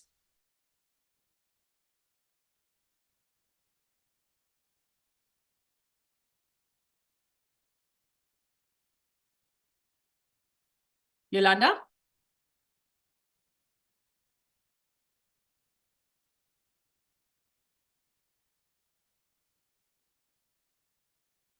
Kashifa, can you please try and see if you can get a hold of Yolanda? Yes, Chair, I'll do that now. Thank you. My apologies, honourable members, for that. I think everybody else can now log out. It's just for us as a portfolio committee to remain for our internal business.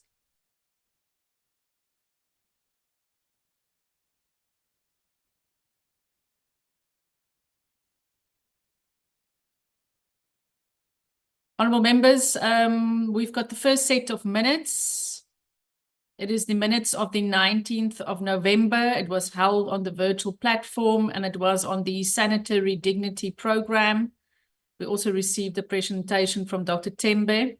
Just scroll down, Yolanda, so that we can see which members were in attendance. Okay, there we've got all the members in attendance. Can I ask for a mover and for somebody to second the adoption of the minutes? Yeah, I move that we adopt the minutes. Okay, thank you, Honourable Spies moves. Can I have a seconder? Chair, I second the move for the adoption of the minutes. Okay, Honourable Pulwani, you were not in this meeting. I'm sure the next ones you will be present. Okay. So I'll call you for a next round. Can we have a seconder that is on this list, please? Okay. Adam, second. Honourable Adams seconds. Thank you so much. Let's move to the next one.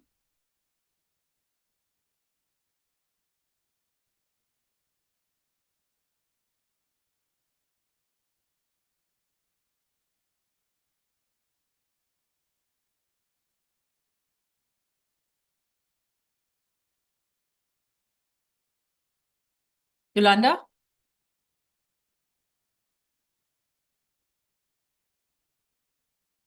Can we have the next set of minutes, please?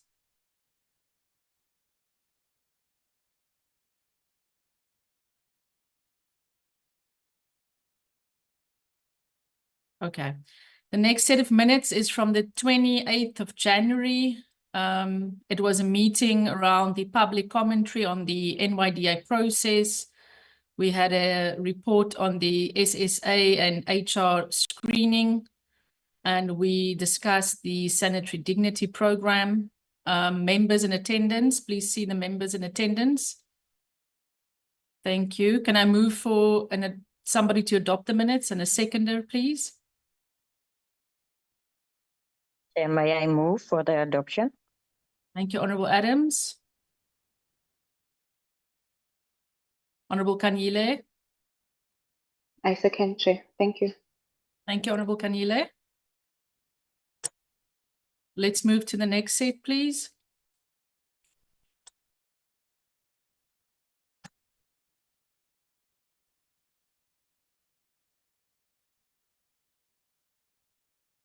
Yolanda, can we take the next set of minutes, please?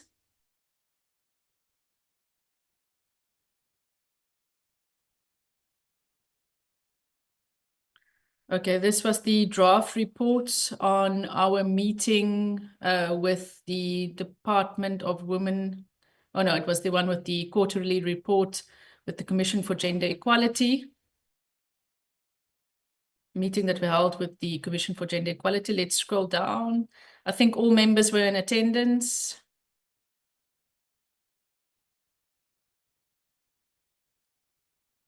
I'm sure members did read the report. Can I please ask for someone to move for the adoption of the report? Chair, Honorable Chauke, Adonis, Thank- I hereby move for the adoption of the report. Thank you very much, Honorable Whip. Honorable Shivango says she's currently struggling with an unstable network. Can we take a hand to second the report, please? Honorable Spies. I second the report. Thank you, Chair. Thank you, Honorable Spies. Thank you, Yolanda.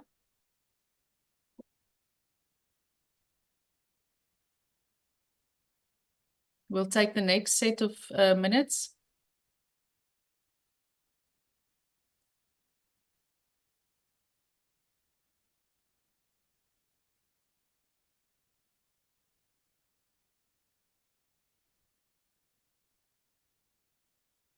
Okay, this is the minutes of the meeting held on the 18th of February. We met with the Department of Education on the Sanitary Dignity Program, also on the learner pregnancy issue crisis, and the exclusion of learners with disabilities from the education system. Please scroll down so that we can see which members were in attendance. There we go. Please, can I ask for an honourable member to move for the adoption?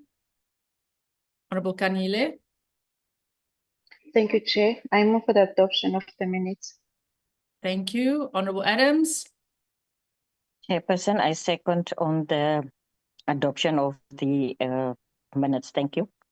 Thank you so much, Honourable Adams.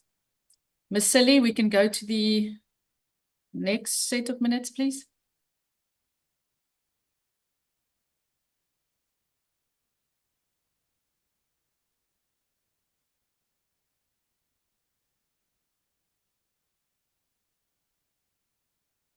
Honourable members, this is a report or minutes of our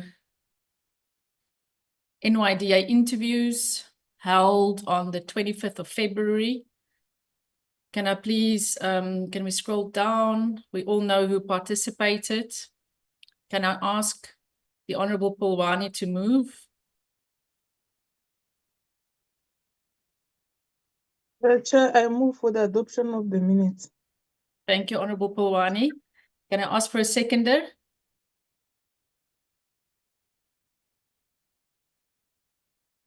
Honourable Kanile. I second, Chair. Thank you. Thank you. Thank you, Yolanda. We'll take the next set.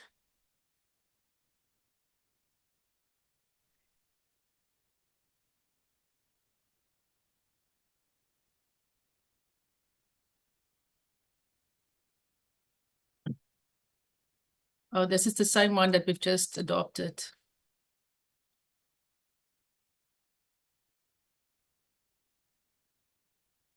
We need to go to the one of, 22nd, please.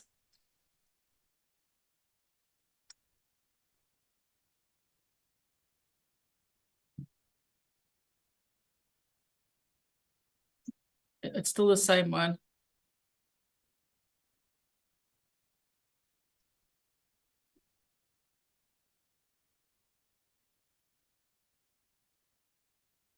This is still the same one, Ms. Silly. We need the one for the 26th. Apologies, Chair. I'm checking now. Thank you. Thank you.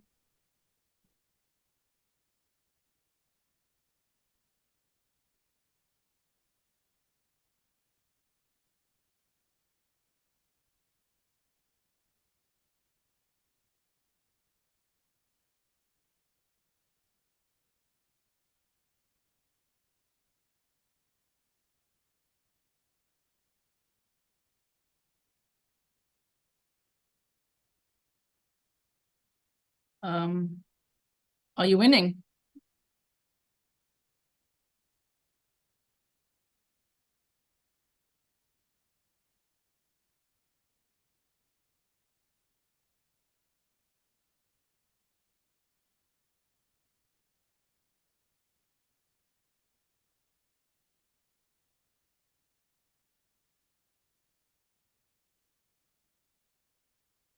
Okay, here's a set of minutes for the 4th of March. I think it means we are missing 2 sets of minutes, but we can always adopt that at a next meeting. This is the meeting held on the 4th of March, and it was the scoring and deliberations on the 19 candidates. We all know who participated. Please, can I ask for a mover? Adopt, Chair. Thank you, Honorable Lonzi. Can I ask for a seconder, please? I second the move, Chair. Thank you, Honorable Polwane. Ms. Silly, just check. They should be the ones for the Wednesday and Thursday of the interview process. If you don't have them, then we'll just defer them to a next meeting.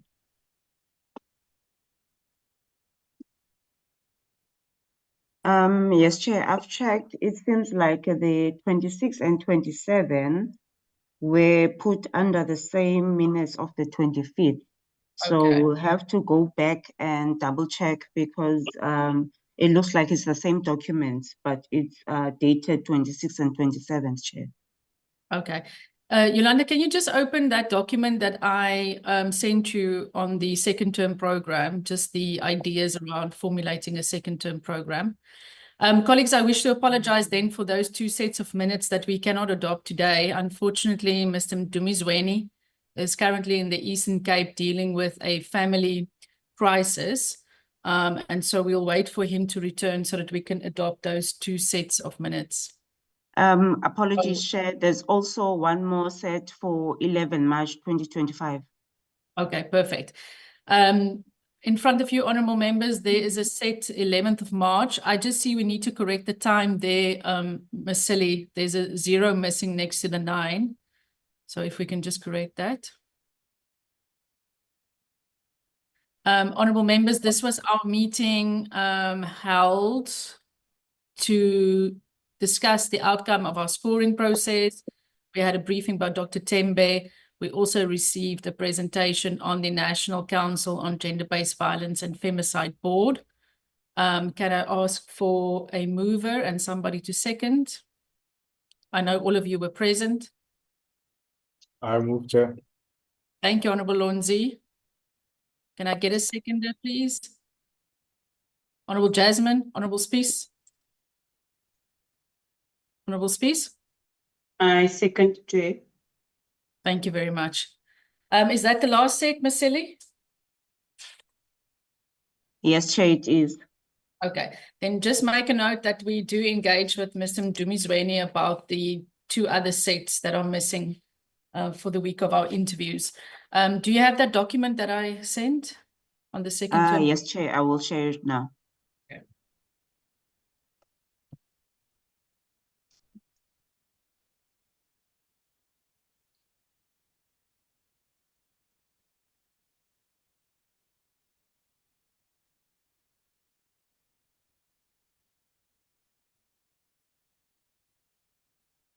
Colleagues, our meeting today then marks the last meeting of this first term. When we return on the 22nd of April, it will be the second term. I would like to suggest, and it's open for discussion for you honorable members, is that we kick off our first meeting. Well, the 22nd, we will be meeting with DSD, as I've indicated. We are hoping to get the Good Hope Chamber to have that joint meeting with the Portfolio Committee of Social Development. We are inviting provinces to come and talk to us about the Sanitary Dignity Program. We will be obviously looking at the exclusion, the defunding of NGOs, the matter that we discussed this morning. And so that joint meeting will take place on the 22nd of April. It will be a full day meeting. Once we have finalized all the arrangements, we will definitely be communicating that, and we'll also invite the Human Rights Commission, as I've indicated earlier. But I think the next meeting after that 22nd should be a strategy session for the committee. I also intend for us to look at sort of doing a post-mortem about our oversight to KwaZulu-Natal, some of the issues that we picked up there. and then obviously plan our next oversight visit. We have identified the Eastern Cape as a province to visit urgently. So as soon as Mr. Frolick gives us the green light for our next oversight visit, we should be on the ground in the Eastern Cape. After our strat session, we will have 2 weeks of budget vote meetings in preparation of our budget vote. Our budget vote will take place on the 22nd of May, 2025. I'm also then proposing that we should look at possibly utilizing 1 or 2 Fridays in the second term. One for a full day meeting with the CGE. I think we've picked up a lot of issues around the CGE and their visibility and effectiveness or lack thereof. As I mentioned this morning, in response to the Twetwe matter and also the fact that we visited Umlazi, which is the area with the highest child rape cases in the country, I'm proposing that we also initiate a type of committee hearing on the implementation of the National Strategic Plan on GBV with our stakeholders and other committees if possible. And also we still need to continue looking at the exclusion of learners with disabilities from the education system through a stakeholder engagement. So those are some of the ideas that I want to flag for the second term. Of course, we still need to work on the second term program, but I thought those should be some of the ideas and some of the key areas that we should focus on. And I wanted to table it to the committee to see whether you are in agreement or whether you would like other issues to be flagged for our urgent attention. So if any honourable member would like to make any contributions, I would allow that now. Honourable Shabangu.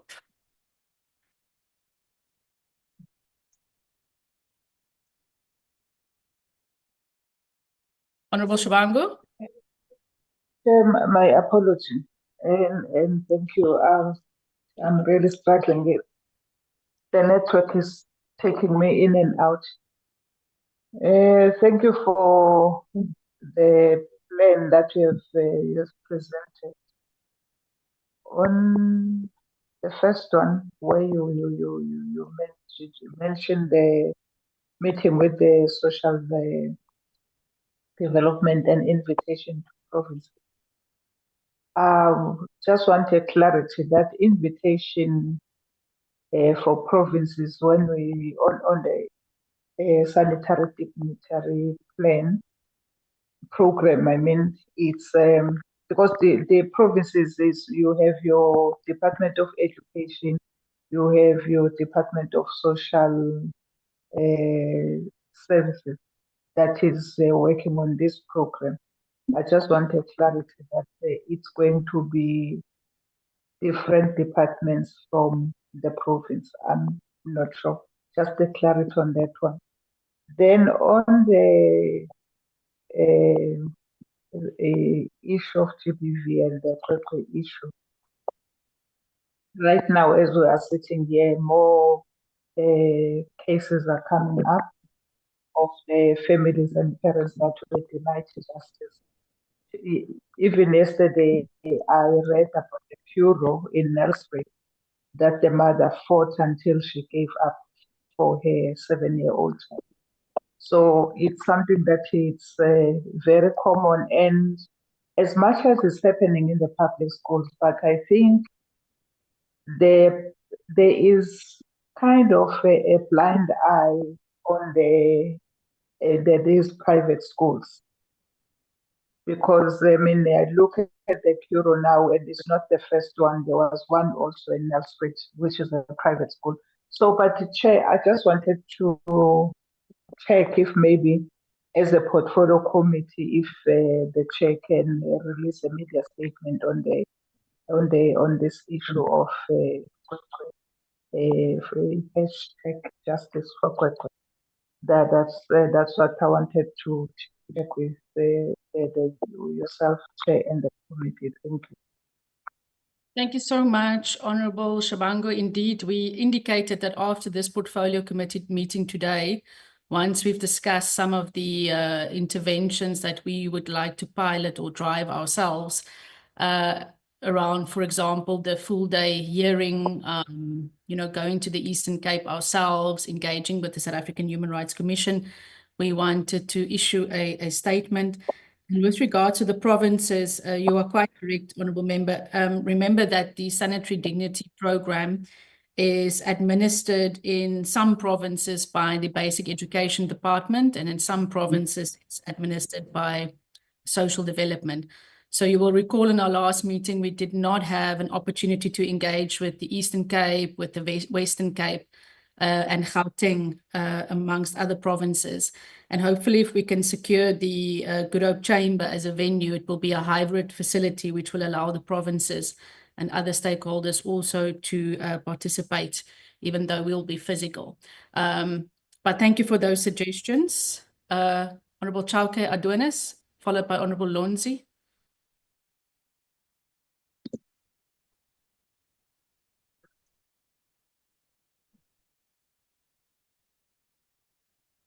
Our web.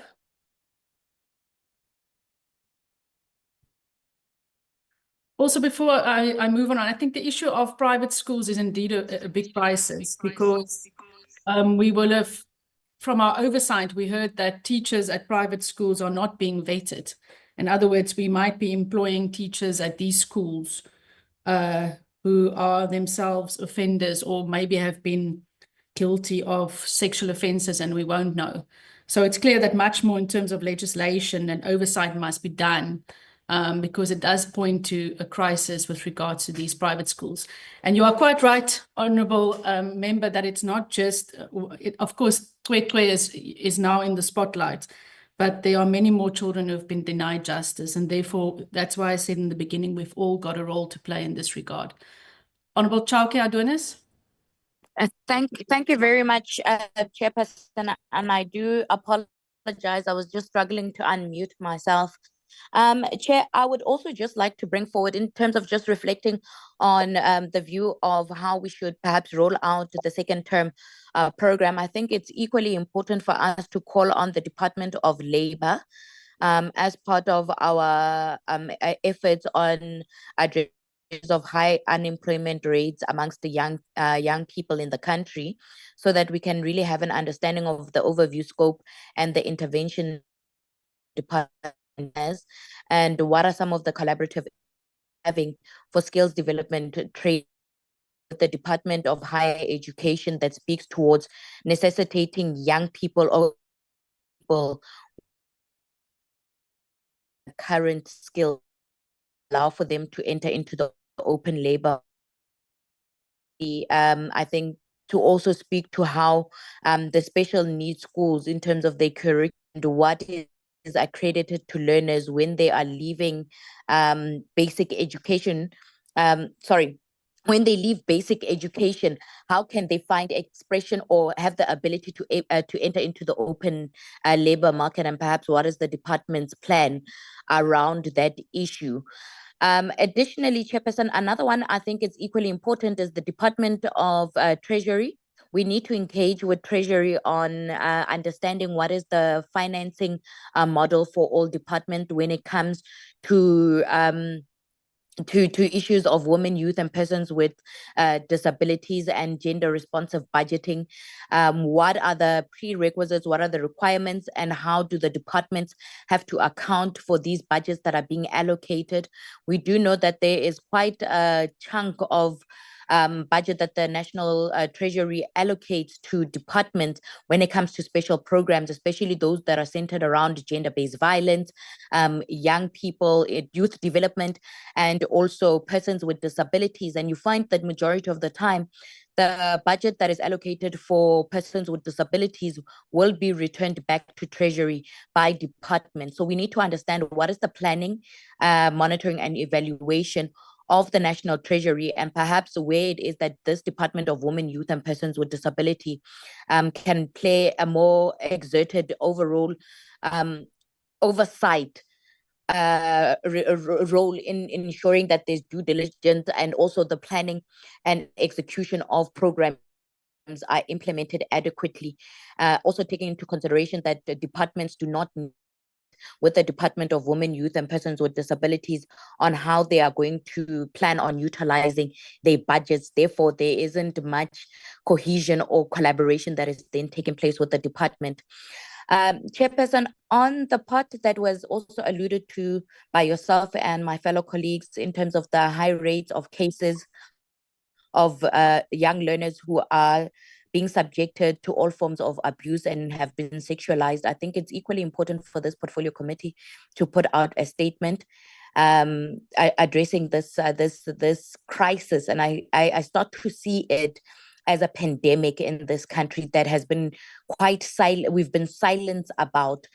We have seen that in many of the schools in the Eastern Cape, being one of them, predominantly there have been high cases of sexual offences against learners in basic education institutions and learners in special needs institutions, but it has never been challenged at a national scale to say that there must be accountability, there must be recourse, and there must be justice that's going to be served.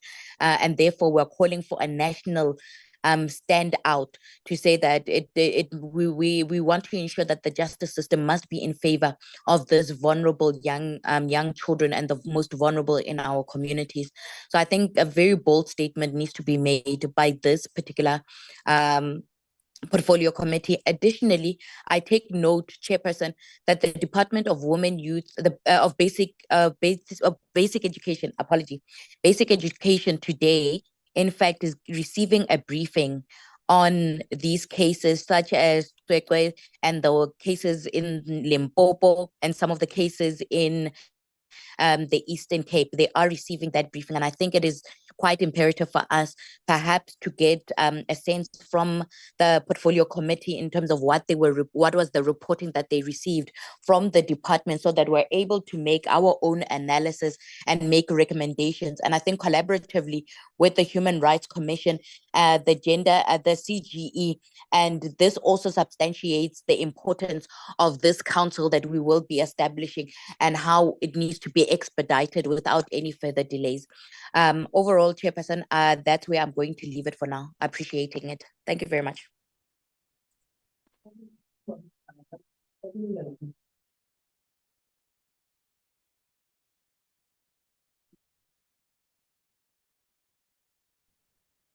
Chairperson, back to you.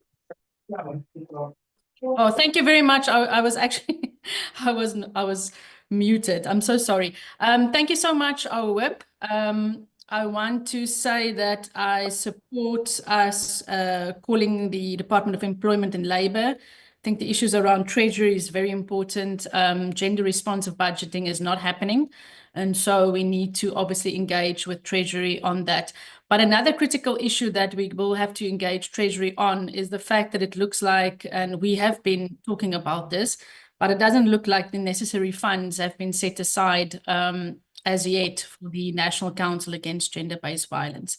Then I completely agree that we need to issue a statement, but I wanted us first this morning to have a discussion on some of the action plans that we will be putting forward as a portfolio committee, rather than just condemning the national crisis that is violence against children. And so I felt it important that from this meeting, we put together a statement. I will hand over to Honourable Lonzi, who will be the last person, and then we will wrap up the meeting. Honourable Lonzi. No, thank you very much, Chair. I think I want to echo Honourable Shabangu and Honourable Megan on the issue of the statement, and yourself, Chair, on the issue of a very strong statement that must go out to speak to the current national crisis of abuse against our children, in particularly in the Eastern Cape, in Matatiele. Although, Chair, we're also aware that it's now becoming a national revelation, because after the Justice for Kwekwe story came about, we started to learn about more and more cases, two in Matatiele, Alu and Boy. Both of them are actually 7 and 8 years old. And also we got to learn about other cases, as members have said, in private institutions and schools in particular. So I think, Chair, this committee must really come out very strongly. I agree with you, though, that our statement must not just be a statement condemning, which is what we have been seeing in other departments, but our statement must be geared towards also informing the public on the steps that this committee and this department is going to take to ensure that we get accountability in the Eastern Cape and everywhere in South Africa. And I want to support your proposal, Chair, and welcome it to say that as a matter of urgency, we must be able to perform an oversight visit in that particular area in the Eastern Cape. Not to say that we're only singling out the Eastern Cape and ignoring other parts of the country, but that is where the crisis emanates from, in as far as justice for Xwexwe is concerned. So I think, Chair, we must really try to speed up the process to, as a committee, to go to the Eastern Cape province in Matatiele. If Chair Frolik and the other parliamentary secretaries are delaying in approving our oversight visit, I think as committee members, we must be willing to say we are even willing to spend our own money to go and pay a visit to that particular area. And these processes of parliament will find us already there. But I don't think we must delay such an important visit because of the various bureaucratic and red tape surrounding that. So I want to support that particular intervention, Chair, and of course echo the words of the previous committee members. I think the justice, and I think this came out earlier to say, it would be nice to have different departments also taking part in that oversight visit. If we were to have basic education, if we were to have social development, if we had to have the Ministry of Police, if we were to have basic education, and as well as the Ministry of Justice. Because what we have also learned in those cases, Chair, is that there's also been a reluctancy to fast track the process, which are either in court or even in the police. I mean, we have been informed that there's a very hostile station commander in that particular area in Matatiele. So as we did in Umlazi, Chair, we must be able to go to that police station and find out how many cases of sexual abuse and rape against children have been reported, and what has that particular station commander done to resolve those issues. So I think, Chair, I welcome your proposal, but I do want to stress the fact that we can't delay this matter any longer. And by all means, we must try to ensure that we take the committee to the Eastern Cape in Matatiele and make sure that justice for Xwexwe and justice for all the other children who have suffered violence at the hands of the perpetrators is met. Thank you, Chair. Thank you so much, Honourable Lonzi. Honourable members, we are all then in agreement. I think we have all accepted the proposals for our second term program, and we'll work on that. But just be mindful in terms of the fact that we want to play this heightened oversight role that will mean in some instances we will have to utilize Fridays as well. With regard to the proposal that our whip made, I will definitely make contact with the Portfolio Committee on Education to ensure that we get that report of the meeting that is taking place today, so that we can also be appraised of what was presented to that Portfolio Committee. We have now all agreed that our next oversight visit will be to the Eastern Cape. I must point out that it will, of course, have to happen within the timeframes that is approved in terms of the parliamentary program. But as Honourable Lonzi points out, Honourable members, it doesn't stop us from using our tickets, using our means, and conducting oversight as members of parliament. And I would really like to appeal for all of us to be on the ground. If we don't have to wait for parliament to send us somewhere. As we sit here this morning, we would have received a presentation by the Ilembe Disability Forum. They were not able to present because they want to see members of the committee come and interact with their issues. So as soon as we depart this week in Cape Town, I will go back to KwaZulu-Natal to engage with some of the stakeholders that we met during the oversight period. Honourable members, I want to just reaffirm what I said earlier. The need for a statement was most urgent by this Portfolio Committee, but I didn't just want to issue a statement condemning what had happened to Xwexwe and calling for justice for the little one. I wanted to be able to do an informed statement following our discussions, because we need to be able to put some solutions or proposals or some action steps forward so that it doesn't just look like we condemn, but that we're actually taking it seriously, this national crisis that we are facing. But honourable members, thank you so much for your time and your participation this morning. And we will see each other tomorrow at the Dome. And I will keep on communicating with honourable members in terms of the various issues that we discussed, as well as obviously circulating the second term program and the documents from the Portfolio Committee of Education as soon as we receive them. But thank you so much, honourable members. Our meeting is then adjourned. Thank you, members. Thank you, Chair. Thank you, Chair. Goodbye. Thank you, Chair. Thank you, colleagues. Have a good afternoon. Thank you, Chair. You are saying Thank you, Honourable today, Lindsay. Chair. Why do you say tomorrow, Chair?